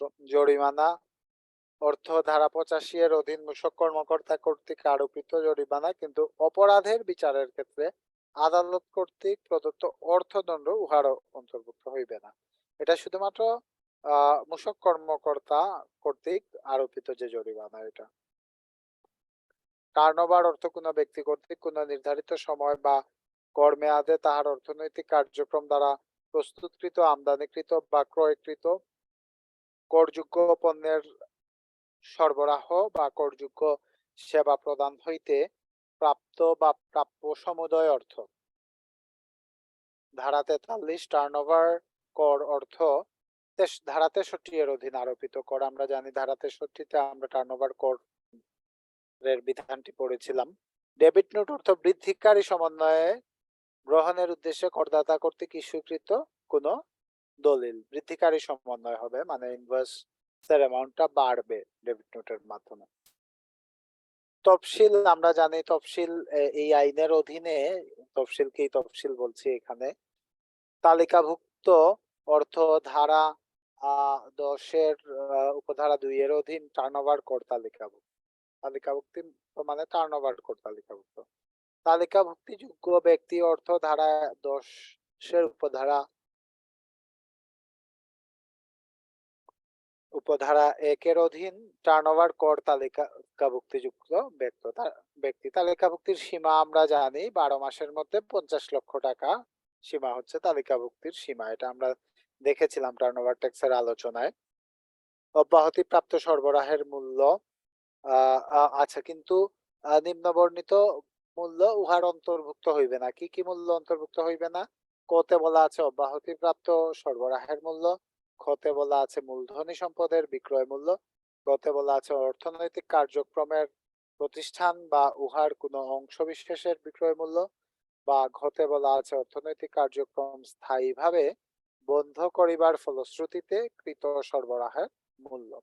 তো এগুলা এক্সক্লুডেড বলা আছে এখানে তালিকাভুক্তির সীমার মধ্যে। দলিল অর্থ নিম্নবর্ণিত বস্তু অন্তর্ভুক্ত হইবে। এখানে কোন কাগজ বা অনুরূপ কোন বস্তু যাহার উপর অক্ষর, সংখ্যা, প্রতীক বা চিহ্নের মাধ্যমে কোন লেখনী প্রকাশ করা হয়, মানে যে কোনোই ডকুমেন্ট যেটার উপরে কোনো কিছু লেখা আছে।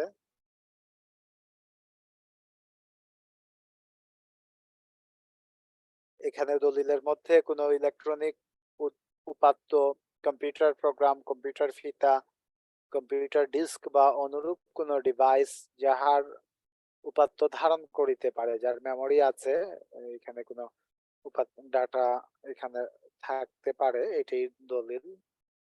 দাখিলপত্র অর্থ কর নিরূপণ ও নির্ধারণের উদ্দেশ্যে কোন কর মেয়াদে করদাতা কর্তৃক পেশকৃত কোন দাখিলপত্র। আমরা দেখেছিলাম আগে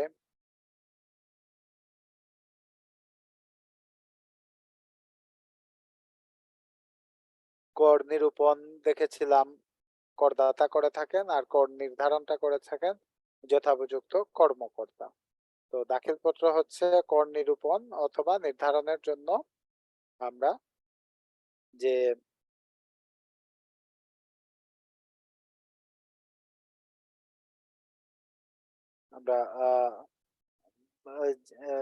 যে পেশকৃত দলিলপত্র এটাকেই দাখিলপত্র বলছি, মানে রিটার্ন সাবমিশন যেটা বলছি। দেওয়ানি কার্যবিধি আমরা জানি দেওয়ানি কার্যবিধি 1908 অনুযায়ী কার্যবিধিকে দেওয়ানি কার্যবিধি বলা হবে। নির্দিষ্ট স্থান অর্থ বাংলাদেশে বা বাংলাদেশের বাইরে অর্থনৈতিক কার্যক্রম পরিচালনার জন্য নিম্নবর্ণিত কোন স্থান, যথা ক ব্যবস্থাপনার স্থান, খ শাখা, দপ্তর, কারখানা বা ওয়ার্কশপ, গ খনি, গ্যাসকূপ, পাথর বা অনুরূপ কোন খনিজ সম্পদ আহরণ ক্ষেত্র, কুয়ারি বা নির্মাণ বা স্থাপনা প্রকল্পের অবস্থান। এইটাকেই আমরা নির্ধারিত স্থান হিসাবে ডেফিনেশন বলা আছে। নির্ধারিত অর্থ বোর্ড কর্তৃক প্রণীত কোনো বিধি বা আদেশ দ্বারা নির্ধারিত। কোথাও যদি নির্ধারিত বলা হয় তাহলে বুঝতে হবে বোর্ড কর্তৃক এখানে কোনো আদেশ আছে কিংবা কোনো বিধি আছে, ওই বিধি অথবা আদেশ দ্বারা এখানে এই বিষয়টি নির্ধারিত আছে। নিবন্ধিত অর্থ ধারা 6 এর অধীন মূসক নিবন্ধন। নিবন্ধিত ব্যক্তি হচ্ছে ধারা 4 এর অধীন নিবন্ধনযোগ্য কোনো ব্যক্তি। নিবন্ধনযোগ্য ব্যক্তির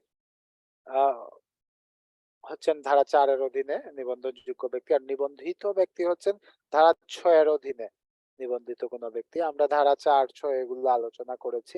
নিবন্ধন সীমা আমরা জানি যে একটা অর্থনৈতিক কার্যক্রমের টার্নওভার 12 মাস সময়ে 3 কোটি টাকার উপরে হলে, তবে এখানে নিম্নবর্ণিত মূল্য অন্তর্ভুক্ত হবে না। অব্যাহতিপ্রাপ্ত সরবরাহের মূল্য, মূলধনী সম্পদ বিক্রয়ের মূল্য, আর অর্থনৈতিক কার্যক্রম প্রতিষ্ঠান বা উহার কোনো অংশের বিক্রয় মূল্য। অর্থনৈতিক কার্যক্রম স্থায়ীভাবে বন্ধ করিবার ফলশ্রুতিতে কৃত সরবরাহ মূল্য। তাহলে এগুলা বাদ যাবে, এখানে বাদ গিয়ে 12 মাস সময়ে 3 কোটি টাকার অধিক হলে, 3 কোটি টাকা পর্যন্ত হলে এখানে নিবন্ধন সীমা, এটাকে নিবন্ধন সীমা বলবো আমরা। এখানে আবার এই যে শর্তটা বলা আছে উপধারা ধারা 4 এর উপধারা 2 এর দফা ঘ এর অধীন কোন ব্যক্তিকে নিবন্ধিত করিবার ক্ষেত্রে এই নিবন্ধন সীমা প্রযোজ্য হইবে না। এই যে সাধারণ আদেশের যে বিষয়টুকু আমরা জানি, ওইখানে আর নিবন্ধন সীমার প্রয়োজন হবে না। ন্যায্য বাজার মূল্য, ফেয়ার মার্কেট ভ্যালু এর অর্থ হচ্ছে পরস্পর সহযোগী নন, মানে এখানে মিউচুয়ালি এক্সক্লুসিভ, যারা পরস্পর সহযোগী নন, এরূপ ক্রেতা এবং বিক্রেতার মধ্যে স্বাভাবিক সম্পর্কের ভিত্তিতে নির্ধারিত কোনো সরবরাহের পণ। তাহলে পরস্পর সম্পর্কযুক্ত নন, একেবারেই ভিন্ন, ক্রেতা এবং বিক্রেতা একেবারেই ভিন্ন এন্টাইটি, কোনো ধরনের মানে স্বার্থ সংশ্লিষ্ট সম্পর্ক নেই, শুধুমাত্র স্বাভাবিক একটা সম্পর্কের ভিত্তিতে যদি কোনো পণ্য বা সেবা বিক্রি করা হয়, এটার এগেনস্টে যে মূল্য বা পণ নির্ধারিত হয় সেটাই ফেয়ার মার্কেট ভ্যালু বা ন্যায্য বাজার মূল্য। এখন যদি দফা ক এর উল্লেখিত ন্যায্য বাজার মূল্য পাওয়া না যায়, তাহা হইলে ইতিপূর্বে একই পরিস্থিতিতে সমজাতীয় কোন সরবরাহের পণ্য। যদি না পাওয়া যায় তাহলে একই পরিস্থিতিতে সমজাতীয় কোন সরবরাহের পণ্য। গ যদিও উক্তরূপ ন্যায্য বাজার মূল্য নির্ধারণ করা যায় না, তাহলে পরস্পর সহযোগী নন এমন ক্রেতা এবং বিক্রেতার মধ্যে সাধারণ ব্যবসা সম্পর্কের ভিত্তিতে নিরূপিত পণ্যের নৈর্ব্যক্তিক গড়ের ভিত্তিতে বোর্ড কর্তৃক নির্ধারিত মূল্য একটা এভারেজ করবে, এভারেজের ভিত্তিতে বোর্ড একটা মূল্য নির্ধারণ করবে।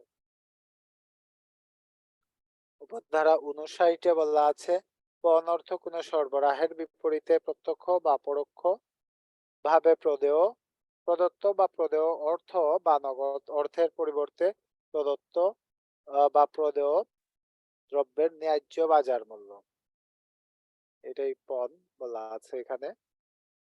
এবং নিম্নবর্ণিত বিষয়ে অর্থ উহার অন্তর্ভুক্ত হইবে। এখানে যথা কতে বলা আছে এই আইন বা অন্য কোনো আইনের অধীন আরোপিত কর, আরোপিত করটাও পণের মধ্যে হবে। যথা সরবরাহের উপর বা সরবরাহের কারণে সরবরাহকারী কর্তৃক প্রদেয় হয়, বা গ্রহীতার নিকট হইতে প্রাপ্ত মূল্যের মধ্যে অন্তর্ভুক্ত বা উহার সহিত সংযোজিত হয়। খ সার্ভিস চার্জ হিসাবে উল্লেখিত কোন অর্থ বা হায়ার পারচেজ বা ফাইন্যান্স লিজ চুক্তির অধীন পণ্য সরবরাহের মাধ্যমে ফাইন্যান্স লিজ বা হায়ার পারচেজের অধীন ঋণ প্রদানে সম্পর্কিত প্রদেয় কোনো অর্থ অন্তর্ভুক্ত হইবে, কিন্তু সরবরাহের সময় যে মূল্য ছাড় দেয়া হয় তা অন্তর্ভুক্ত হইবে না। মূল্য ছাড় দেওয়া হলে এটা পণ্যের অন্তর্ভুক্ত হবে না। তাহলে ধারা 59 পণ্যের ডেফিনেশনটা আমরা দেখলাম। ধারা 60 বলা আছে, উপধারা 60 বলা আছে পণ্য অর্থ শেয়ার, স্টক, সিকিউরিটিজ এবং অর্থ ব্যতীত সকল প্রকার দৃশ্যমান অস্থাবর সম্পত্তি, যত ধরনের দৃশ্যমান অস্থাবর সম্পত্তি সবই পণ্য। এখানে অর্থ ব্যতীত, অর্থটা পণ্য হবে না। তো এই হচ্ছে উপধারা 60 পর্যন্ত আলোচনা। এর মাঝে কোনো কোয়েশন আছে কিনা কারণ? এইটুকু আলোচনায়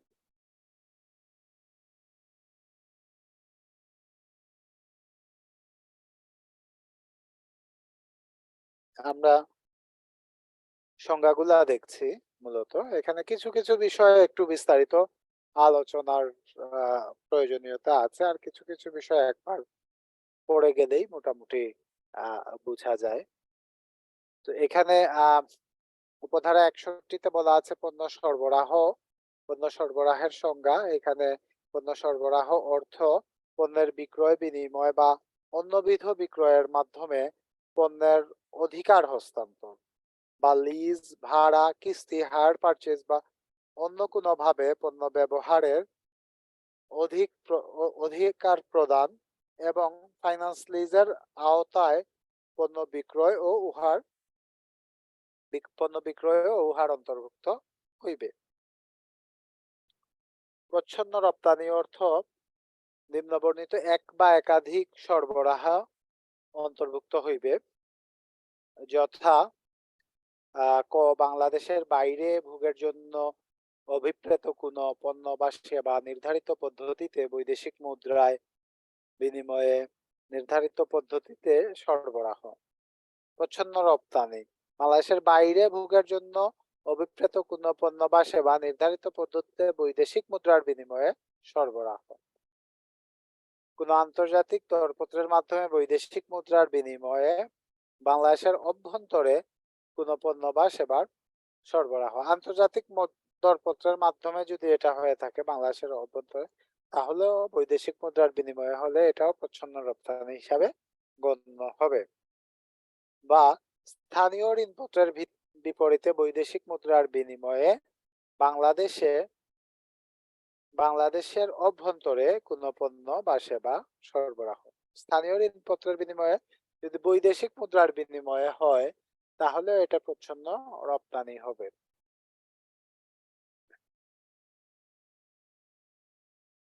প্রতিনিধি, প্রতিনিধির সংজ্ঞাটা আমরা একটু দেখি, এটা গুরুত্বপূর্ণ। ক অক্ষম ব্যক্তির ক্ষেত্রে অভিভাবক বা তৎকর্তৃক নিযুক্ত ব্যবস্থাপক। তাহলে কোনো ব্যক্তি যদি অক্ষম হন, তাহলে প্রতিনিধি বলতে আমরা বুঝবো তার অভিভাবক অথবা তার কর্তৃক নিযুক্ত কোনো ব্যবস্থাপক। কোম্পানির ক্ষেত্রে অবসায়নাধীন কোম্পানি ব্যতি রেখে কোম্পানির মুখ্য নির্বাহী কর্মকর্তা বা তৎকর্তৃক নিযুক্ত অন্য কোনো উপযুক্ত কর্মকর্তা বা প্রতিনিধি।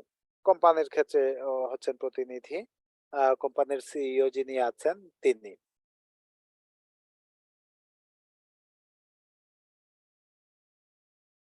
অংশীদারি কারবারের ক্ষেত্রে যে কোনো অংশীদার, ট্রাস্টের ক্ষেত্রে ট্রাস্টি বা নির্বাহক বা প্রশাসক। ব্যক্তি সংঘের ক্ষেত্রে এটা উহার চেয়ারম্যান, সম্পাদক বা কোষাধ্যক্ষ, মানে চেয়ারম্যান, সভাপতি, সেক্রেটারি, যেটা চেয়ারম্যান যে নামেই হোক না কেন, মানে চেয়ারম্যান, সম্পাদক এবং কোষাধ্যক্ষ ব্যক্তি সংঘের ক্ষেত্রে এখানে প্রতিনিধি হবেন। সরকারি সত্তার ক্ষেত্রে উহার মুখ্য নির্বাহী কর্মকর্তা যিনি আছেন তৎকর্তৃক নিযুক্ত অন্য কোনো উপযুক্ত কর্মকর্তা বা প্রতিনিধি। তাহলে কোম্পানির ক্ষেত্রে প্রতিনিধির কিন্তু হচ্ছে তৎকর্তৃক নিযুক্ত অন্য কোনো উপযুক্ত কর্মকর্তা আবার বা প্রতিনিধিও বলা আছে, মানে কোম্পানি অন্য কোনো প্রতিনিধি নিয়োগ দিতে পারবেন। অনাবাসিক ব্যক্তির ক্ষেত্রে তৎকর্তৃক নিযুক্ত মূসক এজেন্ট। অনাবাসিক ব্যক্তি যদি হয়ে থাকেন, আমরা আবাসিক অনাবাসিকের ডেফিনেশনটা দেখেছি, সেক্ষেত্রে মূসক এজেন্ট বা নির্ধারিত অন্য কোনো প্রতিনিধি অথবা নির্ধারিত অন্য কোনো প্রতিনিধিকে আমরা প্রতিনিধি হিসাবে সংজ্ঞায়িত করব। কোনো কোয়েশন আছে কিনা এই জায়গায়?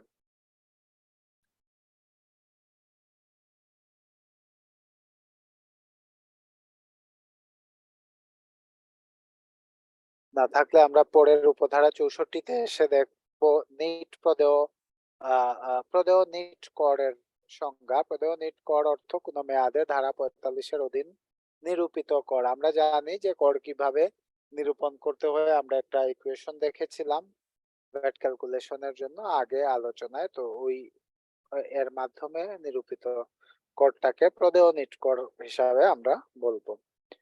প্রস্তুতকরণ বা ম্যানুফ্যাকচারিং অর্থ কোনো পদার্থ এমন ভাবে অন্য কোনো পদার্থ বা সরঞ্জাম বা উৎপাদনের অংশবিশেষের সহিত সংযোগ বা সম্মেলন দ্বারা প্রক্রিয়াকরণের মাধ্যমে অন্য কোনো সুনির্দিষ্ট পদার্থ বা পণ্যে রূপান্তরের বা উহাকে এই রূপে পরিবর্তিত, রূপান্তরিত বা পুনরাকৃতি প্রদানকরণ, যাহাতে উক্ত পদার্থ ভিন্নভাবে বা সুনির্দিষ্টভাবে ব্যবহার উপযোগী হয়।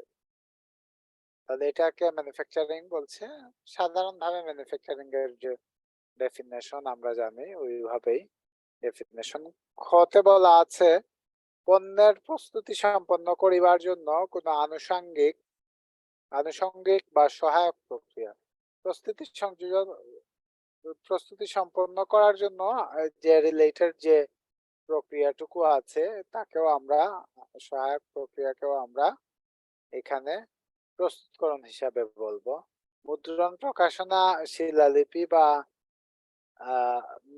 মিনাকরণ প্রক্রিয়া, এটাকে আমরা প্রস্তুতকরণ হিসাবে ধরবো।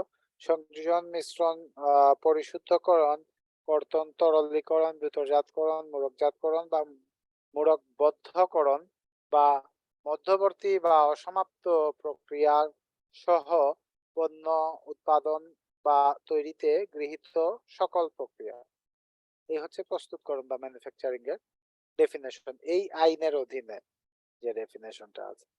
ফাইন্যান্স লিজ অর্থ হায়ার পারচেজ ব্যতীত কোনো লিজ যাহা ইন্টারন্যাশনাল ফাইন্যান্সিয়াল রিপোর্টিং স্ট্যান্ডার্ড অনুযায়ী ফাইন্যান্স লিজ হিসাবে গণ্য। তাহলে ফাইন্যান্স লিজ হচ্ছে আইএফআরএস অনুযায়ী যেটা ফাইন্যান্স লিজ হিসাবে গণ্য, তবে এই ক্ষেত্রে হায়ার পারচেজটা গণ্য হবে না, এটাকে আমরা ফাইন্যান্স লিজ বলবো।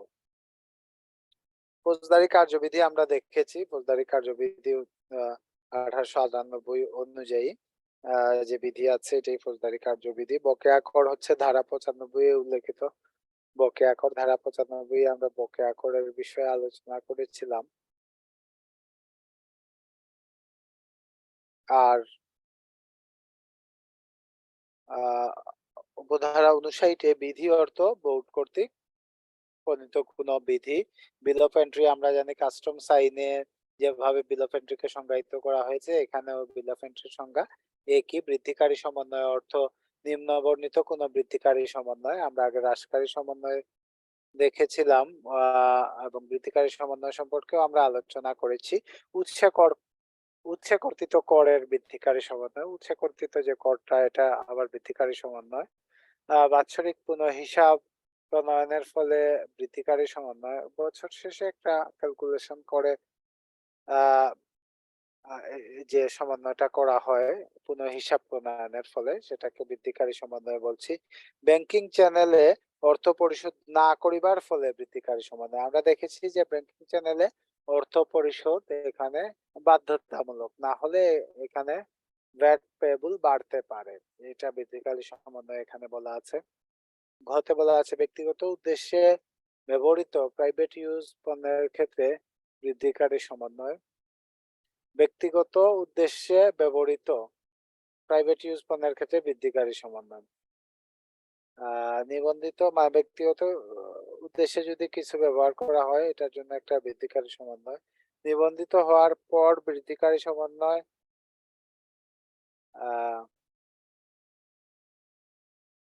নিবন্ধিত বাতিলের কারণে বৃদ্ধিকারী সমন্বয়, মূসক হার পরিবর্তিত হওয়ার কারণে বৃদ্ধিকারী সমন্বয়, পূর্ববর্তী যে কোনো কর মেয়াদে কম পরিশোধিত মূসকের বৃদ্ধিকারী সমন্বয়, সুদ, জরিমানা, অর্থদণ্ড, ফি, বকেয়া কর ইত্যাদি পরিশোধ সংক্রান্ত বৃদ্ধিকারী সমন্বয় বা নির্ধারিত অন্য যে কোনো বৃদ্ধিকারী সমন্বয়। এই হচ্ছে বৃদ্ধিকারী সমন্বয়ের আমরা ডেফিনেশনটা দেখলাম। কোনো কোয়েশ্চেন আছে কিনা কারো এই পর্যন্ত আলোচনায়?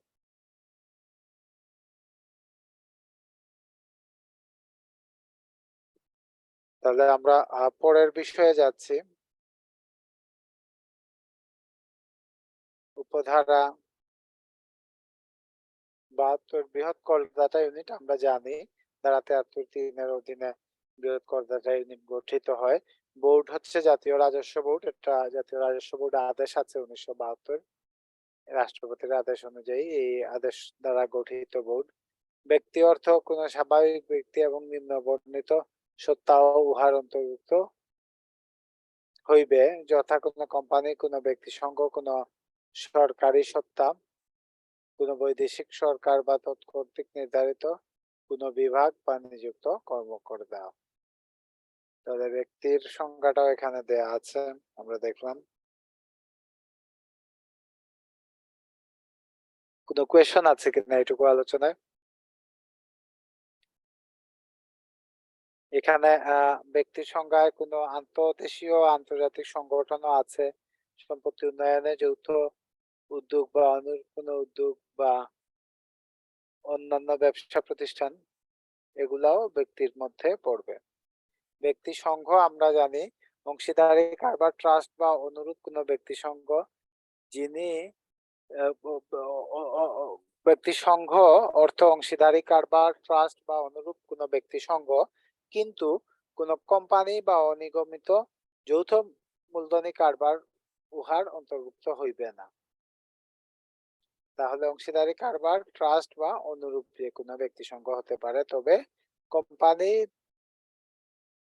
কোনো কোম্পানি বা অনিগমিত যৌথ মূলধনী কারবার উহার অন্তর্ভুক্ত হইবে না, এটা বলা আছে ক্লিয়ারলি। ব্যবসার শনাক্তকরণ সংখ্যা আমরা জানি বিআইএন। ভূমির সহিত প্রত্যক্ষভাবে সংশ্লিষ্ট সেবা, এখানে কিছু সেবার বলা আছে। ভূমির উপর প্রত্যক্ষভাবে প্রদত্ত সেবা, নির্দিষ্ট ভূমির উপর বিশেষজ্ঞ এবং এস্টেট এজেন্ট প্রদত্ত সেবা, নির্দিষ্ট ভূমির উপর গৃহীত বা গৃহীতব্য নির্মাণ কাজ সম্পর্কিত সেবা, এগুলা হচ্ছে ভূমির উপর প্রত্যক্ষভাবে সংশ্লিষ্ট সেবা। মূল্য অর্থ ধারা ২৮-এ উল্লেখিত আমদানি মূল্য, ধারা ৩২-এ উল্লেখিত সরবরাহ মূল্য। উপধারা ৬৯-এ বলা আছে মূল্য সংযোজন কর বা মূল্য সংযোজন কর বা মূসক অর্থ ধারা ১৫-এর অধীন আরোপিত মূল্য সংযোজন কর। এটা আমরা জানি যে মূসকের কি মূল্য সংযোজন কর কর্তৃপক্ষ আমরা আলোচনা করেছি। মূল্য সংযোজন কর কর্তৃপক্ষ ধারা ৭৮-এ বলা আছে কর কর্মকর্তা। ৭৮-এর ১-এ বলা আছে রপ্তানি হতে বাংলাদেশের ভৌগোলিক সীমার বাইরে বাংলাদেশের অভ্যন্তর হইতে সরবরাহ এবং প্রচ্ছন্ন রপ্তানিও এর মধ্যে অন্তর্ভুক্ত হইবে। কাস্টমস আইন হচ্ছে কাস্টমস অ্যাক্ট 1969, কাস্টমস কমিশনার হচ্ছে কাস্টমস আইন বা কাস্টমস কর্মকর্তা হচ্ছেন কাস্টমস আইনের অধীন কোন নিযুক্ত কর্মকর্তা। শূন্য বিশিষ্ট সরবরাহ অর্থ ধারা ২১-এ আমরা দেখেছি শূন্য বিশিষ্ট সরবরাহ। সমন্বয় ঘটনা অর্থ নিম্নবর্ণিত কোন ঘটনা, কোন সরবরাহ বাতিলকরণ, কোন সরবরাহের পণ পরিবর্তন, সমন্বয়ের জন্য যেটা হয় বাতিল হয়ে গেলে পণ্য পরিবর্তন হলে সরবরাহকৃত পণ্য বা উহার অংশবিশেষ আংশিক অংশবিশেষ সরবরাহকারী নিকট ফেরত প্রদান হলে সরবরাহর প্রকৃতি পরিবর্তনের কারণে কোনো সরবরাহ অব্যাহতি প্রাপ্ত বা শূন্যহার বিশিষ্ট সরবরাহে পরিণত হওয়া বা নির্ধারিত অন্য কোনো ঘটনা সমন্বয় ঘটনা বলা হবে এটাকে। সম্পত্তির যৌথ উদ্যোগ, সম্পত্তি উন্নয়নে যৌথ উদ্যোগ অর্থ কোন চুক্তি যাহার অধীন ভূমি মালিক তাহার ভূমি ভবন নির্মাণের জন্য কোন নির্মাতার সহিত শর্তাধীন অঙ্গীকার আবদ্ধ হন, যেটা আমরা জানি ডেভেলপার কন্ট্রাক্ট এগ্রিমেন্ট হয়, যেটা সম্পূরক শুল্কর অর্থ হচ্ছে ধারা ৫৫-তে যেটা বলা আছে সেটাই সম্পূরক শুল্ক। সম্পূরক শুল্ক আরোপযোগ্য পণ্য দ্বিতীয় তফসিলে দেয়া আছে, আমরা এটা তফসিলের আলোচনায় এসেছি। সম্পূরক শুল্ক আরোপযোগ্য সেবাও দ্বিতীয় তফসিলে দেয়া আছে, যেসব সেবা সবগুলোই সম্পূরক শুল্ক আরোপযোগ্য সেবা। উচ্ছেদ কর কর্তন সনদপত্র ধারা ৫৩ অনুযায়ী এই সনদপত্রটুকু যে সনদপত্র দেয়া হয় কিংবা যে দলিল দেয়া হয় ধারা 53 অনুযায়ী তাকে হচ্ছে করকর্তন সনদপত্র বলা হচ্ছে। সরকারি সত্তা অর্থ সরকার বা উহার কোনো মন্ত্রণালয়, বিভাগ, দপ্তর, আধা সরকারি স্বায়ত্তশাসিত সংস্থা, রাষ্ট্রীয় মালিকানাধীন প্রতিষ্ঠান, স্থানীয় কর্তৃপক্ষ, এদেরকে আমরা সরকারি সত্তা হিসাবে জানি। সরবরাহ অর্থ কোনো সরবরাহ এবং নিম্নবর্ণিত বিষয়সমূহ উহার অন্তর্ভুক্ত হইবে, যথা পণ্য সরবরাহ, স্থাবর সম্পত্তি সরবরাহ, সেবা সরবরাহ। ঘ দফা ক, খ এবং গতে বর্ণিত সরবরাহের সমাহার, মানে সবগুলা সমাহার যদি হয় তাহলে তাও একটা সরবরাহ হবে। সনদপত্র অর্থ এই আইনের অধীন সংশ্লিষ্ট কর্মকর্তা কর্তৃক সরবরাহকৃত যে কোনো সনদপত্র। সরবরাহের সময় অর্থ পণ্য সরবরাহের ক্ষেত্রে যখন পণ্য দখল, অর্পণ বা অপসারণ করা হয়, সেবা সরবরাহের ক্ষেত্রে যে সময় সেবা প্রদান, সৃষ্টি, হস্তান্তর বা সত্য অর্পণ করা হয়, বা স্থাবর স্থাবর সম্পত্তি সরবরাহের ক্ষেত্রে যে সময়ে সম্পত্তি অর্পণ, সৃষ্টি, হস্তান্তর বা সত্য প্রদান করা হয় সেই সময়। তাহলে এখানে আমরা সরবরাহের সময়ের ডেফিনেশনটা জানলাম। এরপরে আরো কিছু ডেফিনেশন আছে, আমরা এখানে দেখছি। সহযোগী। সহযোগী অর্থ দুইজন ব্যক্তির মধ্যে এমন সম্পর্ক যারা একে অপরের বা উভয়ে অপর কোন তৃতীয় ব্যক্তির অভিপ্রায় অনুযায়ী কাজ করেন বা কাজ করিবেন বলিয়া প্রত্যাশা করা হয়, এবং নিম্নবর্ণিত ব্যক্তি ও উহার অন্তর্ভুক্ত হইবেন অংশীদারি কারবারের অংশীদারগণ, কোম্পানির শেয়ার হোল্ডার, ট্রাস্টের সুবিধাভোগী, কোন সম্পত্তি উন্নয়নে যৌথ উদ্যোগ এবং উক্ত উদ্যোগের ভূমির মালিক, নির্মাতা বা অন্য কোনো ব্যক্তি সবাই সহযোগী হিসাবে গণ্য হবেন।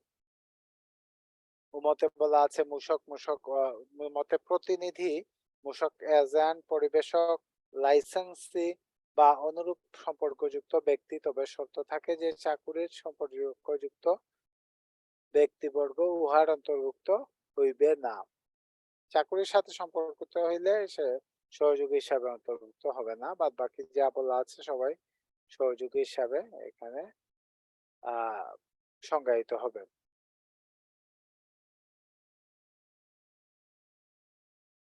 সংশ্লিষ্ট কর্মকর্তা আমরা জানি এই রূপ যে কোনো মূল্য সংযোজন কর্মকর্তা যিনি এই আইনের অধীন কতিপয় দায়িত্ব পালনের জন্য বোর্ডের নিকট হতে জারিকৃত সরকারি গেজেটের মাধ্যমে ক্ষমতাপ্রাপ্ত হয়েছেন, মানে ক্ষমতাপ্রাপ্ত কর্মকর্তাই সংশ্লিষ্ট কর্মকর্তা।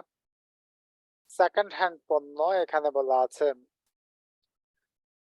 এমন কোন পণ্য যাহা পূর্বে ব্যবহৃত হইয়াছে কিন্তু মূল্যবান ধাতু বা উপার দ্বারা তৈরি কোন পণ্য, যেমন স্বর্ণ, রৌপ্য, প্লাটিনাম, অন্যরূপ ধাতু, হীরা, পদ্মরাগমণি বা চুন্নি বা পান্না, নীলমণি, নীলকান্তমণি উহার অন্তর্ভুক্ত হইবে না। তারপরে এগুলা সেকেন্ড হ্যান্ড হবে না। মূল্যবান ধাতু কখনো সেকেন্ড হ্যান্ড পণ্য হিসাবে ধরা হবে না, যদিও এটা প্র্যাকটিক্যালি সেকেন্ড হ্যান্ডে চলে যায়, তারপরেও এটা সেকেন্ড হ্যান্ড হিসাবে ধরা হবে না। এটুকু আলোচনায় কোনো কোয়েশন আছে কিনা কারো?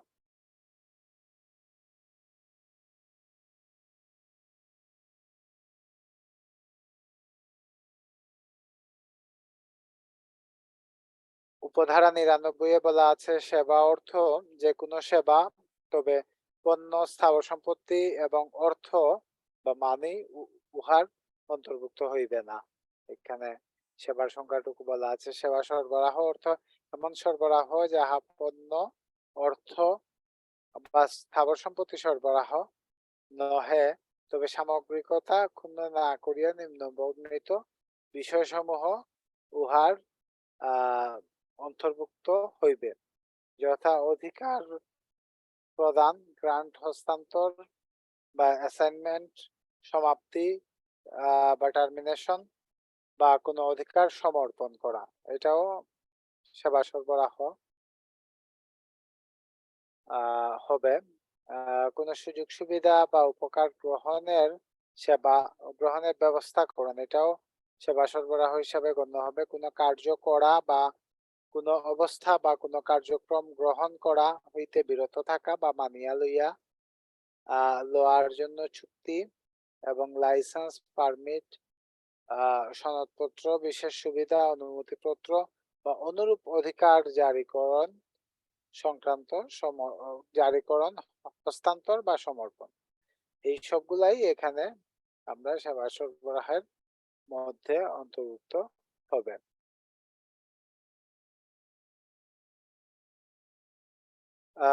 উপধারা 101 স্থাবর সম্পত্তির সংজ্ঞা বলা আছে। স্থাবর সম্পত্তি অর্থ স্থাবর সম্পত্তি উপর সত্ত্ব বা অধিকারে যাহাতে ভূমি বা ভূমির উপর অবস্থিত কোনো ভবন বা উহাতে স্থাপিত বা স্থায়ীভাবে কোনো কাঠামো সংস্থাপিত থাকুক বা না থাকুক স্থাবর সম্পত্তি বলবে। স্থাবর সম্পত্তি সরবরাহ অর্থ নিম্নবর্ণিত সরবরাহ সমূহ অন্তর্ভুক্ত হইবে। ক, ভূমির উপর কোনো অধিকার বা করব। খ, ভূমির উপর কোনো অধিকার বা স্বার্থ প্রদানের আহ্বান সম্বলিত ব্যক্তিগত অধিকার।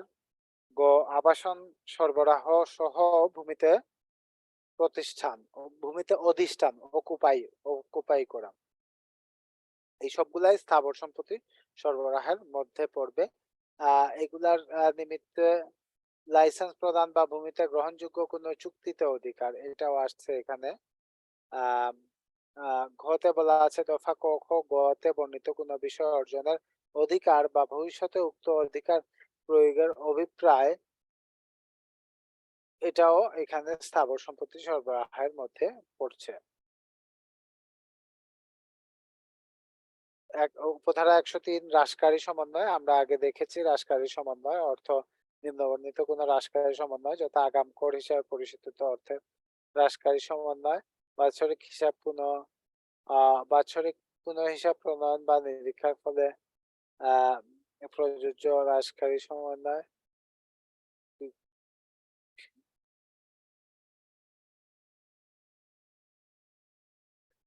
বাৎসরিক পুনঃহিসাব প্রণয়ন বা নিরীক্ষার ফলে প্রযোজ্য হ্রাসকারী সমন্বয়। ক্রেডিট নোট ইস্যুর কারণে হ্রাসকারী সমন্বয়। চ, মূসক হার হ্রাস পাইবার কারণে হ্রাসকারী সমন্বয়। ছ, পূর্ববর্তী কর মেয়াদ হইতে নেতিবাচক অর্থের মানে নেগেটিভ যেটা আছে যে পরিমাণ জের টানার নিমিত্তে হ্রাসকারী সমন্বয়। জ, পূর্ববর্তী কর মেয়াদে অতিরিক্ত পরিশোধিত মূসক হ্রাসকারী সমন্বয় বা নির্ধারিত অন্য কোনো হ্রাসকারী সমন্বয়। এই হচ্ছে 103 উপধারা হ্রাসকারী সমন্বয়ের আলোচনা। এটুকু আলোচনায় কোনো কোয়েশন আছে কিনা কারো?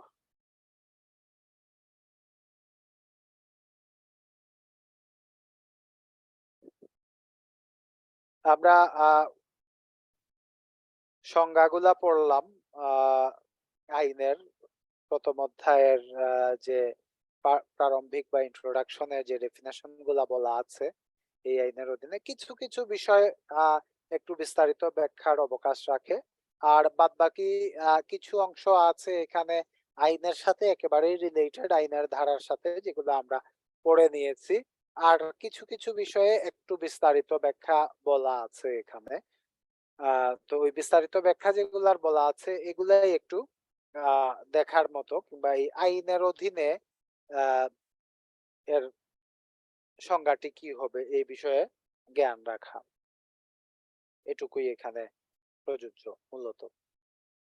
কোনো কোয়েশন আছে কিনা? ঢালি ভাই সংজ্ঞার ইয়েতে বা রাতুল ভাই?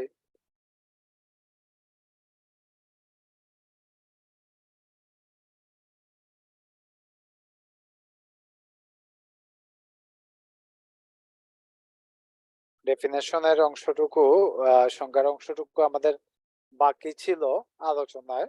আমরা পুরো চ্যাপ্টারই যেহেতু আলোচনা করেছি, পুরো আইনটি, এই আলোচনাটুকু আমরা সংযোজন করলাম আমাদের আলোচনার সাথে। কোনো কোয়েশন আছে কিনা কারো? না থাকলে আজকের আলোচনা আমি মোটামুটি ধরে নিতে পারি এখানে আমরা আলোচনার মাধ্যমে মূল্য সংযোজন কর ও সম্পূরক শুল্ক আইন 2012 এর পুরো আলোচনাই আমরা কমপ্লিট করেছি। ধারা 3টা আরেকটু দেখে নিচ্ছি আমরা। এখানে আইনের প্রাধান্যের যে বিষয়টুকু বলা আছে আলোচনার একেবারেই শেষ পর্যায়ে আমরা এটুকু দেখে নেই যে মূল্য সংযোজন কর ও সম্পূরক শুল্ক আইন কতটুকু গুরুত্বপূর্ণ। এখানে বলা আছে আপাতত বলবৎ অন্য কোনো আইন, বিধি, প্রবিধান বা আইনের ক্ষমতা সম্পন্ন অন্য কোনো দলিলে যাহা কিছুই থাকুক না কেন এই আইনের বিধানাবলী প্রাধান্য পাবে। তার মানে মূল্য সংযোজন কর ও সম্পূরক শুল্ক আইনটি প্রাধান্য পাবে, এখানে এইটা বলা আছে। তার মানে আমরা যে আইন সম্পর্কে বিগত ক্লাস সমূহে বিস্তারিত আলোচনা করলাম, মূল্য সংযোজন কর ও সম্পূরক শুল্ক আইন 2012, এই আইনটি অন্যান্য আইনের উপরে এই আইনটি প্রাধান্য পাবে, এই বিষয়টি এখানে ক্লিয়ারলি বলা আছে। আর আমরা পুরো আইনের আলোচনা শেষ করলাম এবং আজকে আমরা যে সংজ্ঞাগুলা ছিল, যে ডেফিনেশন গুলা এই আইনে বলা আছে আলাদাভাবে, এগুলো আমরা আলোচনা করলাম। একই সাথে আমরা বিধি একই সাথে আমরা তফসিল সম্পর্কে আলোচনাও কমপ্লিট করেছি এবং ভ্যাট এফএকিউ এর আলোচনার মাধ্যমে আইন, বিধি এবং অন্যান্য বিষয়েও আমরা সামগ্রিক আলোচনা করেছি। কোনো কোয়েশন থাকলে করতে পারেন এইটুকু আলোচনায়। আমরা পরবর্তী ক্লাসগুলোতে উৎসে মূল্য সংযোজন কর কর্তন, আমরা আজকে দেখেছি যে উৎসে মূল্য সংযোজন কর কর্তনকারী সত্তা কারা এবং উৎসে মূল্য সংযোজন কর কর্তনের যে বিধিমালা আছে এ বিষয়ে আমরা পরবর্তী ক্লাসে আলোচনা করব ইনশাল্লাহ। এবং সেই সাথে আমরা মূল্য সংযোজন কর ও সম্পূরক শুল্ক বিধিমালার আলোচনা করব এবং বিধিমালার আলোচনার সাথে আমরা মূল্য সংযোজন কর ও সম্পূরক শুল্ক বিধিমালার অধীনে যে রিটার্ন গুলা সাবমিট করতে হয় এগুলা আমরা অনলাইনে কিভাবে সাবমিট করতে হয় তা আমরা দেখব। আজকে আর কোনো কোয়েশন না থাকলে আজকের ক্লাসে এখানেই আমি সমাপ্তি করছি। কারো কোনো কোয়েশন আছে কিনা?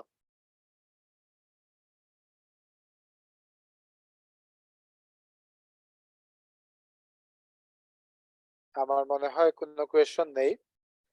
আমরা আজকের ক্লাস এখানেই সমাপ্তি ঘোষণা করছি। আপনাদেরকে অনেক ধন্যবাদ আজকের ক্লাসে অ্যাক্টিভলি পার্টিসিপেট করার জন্য।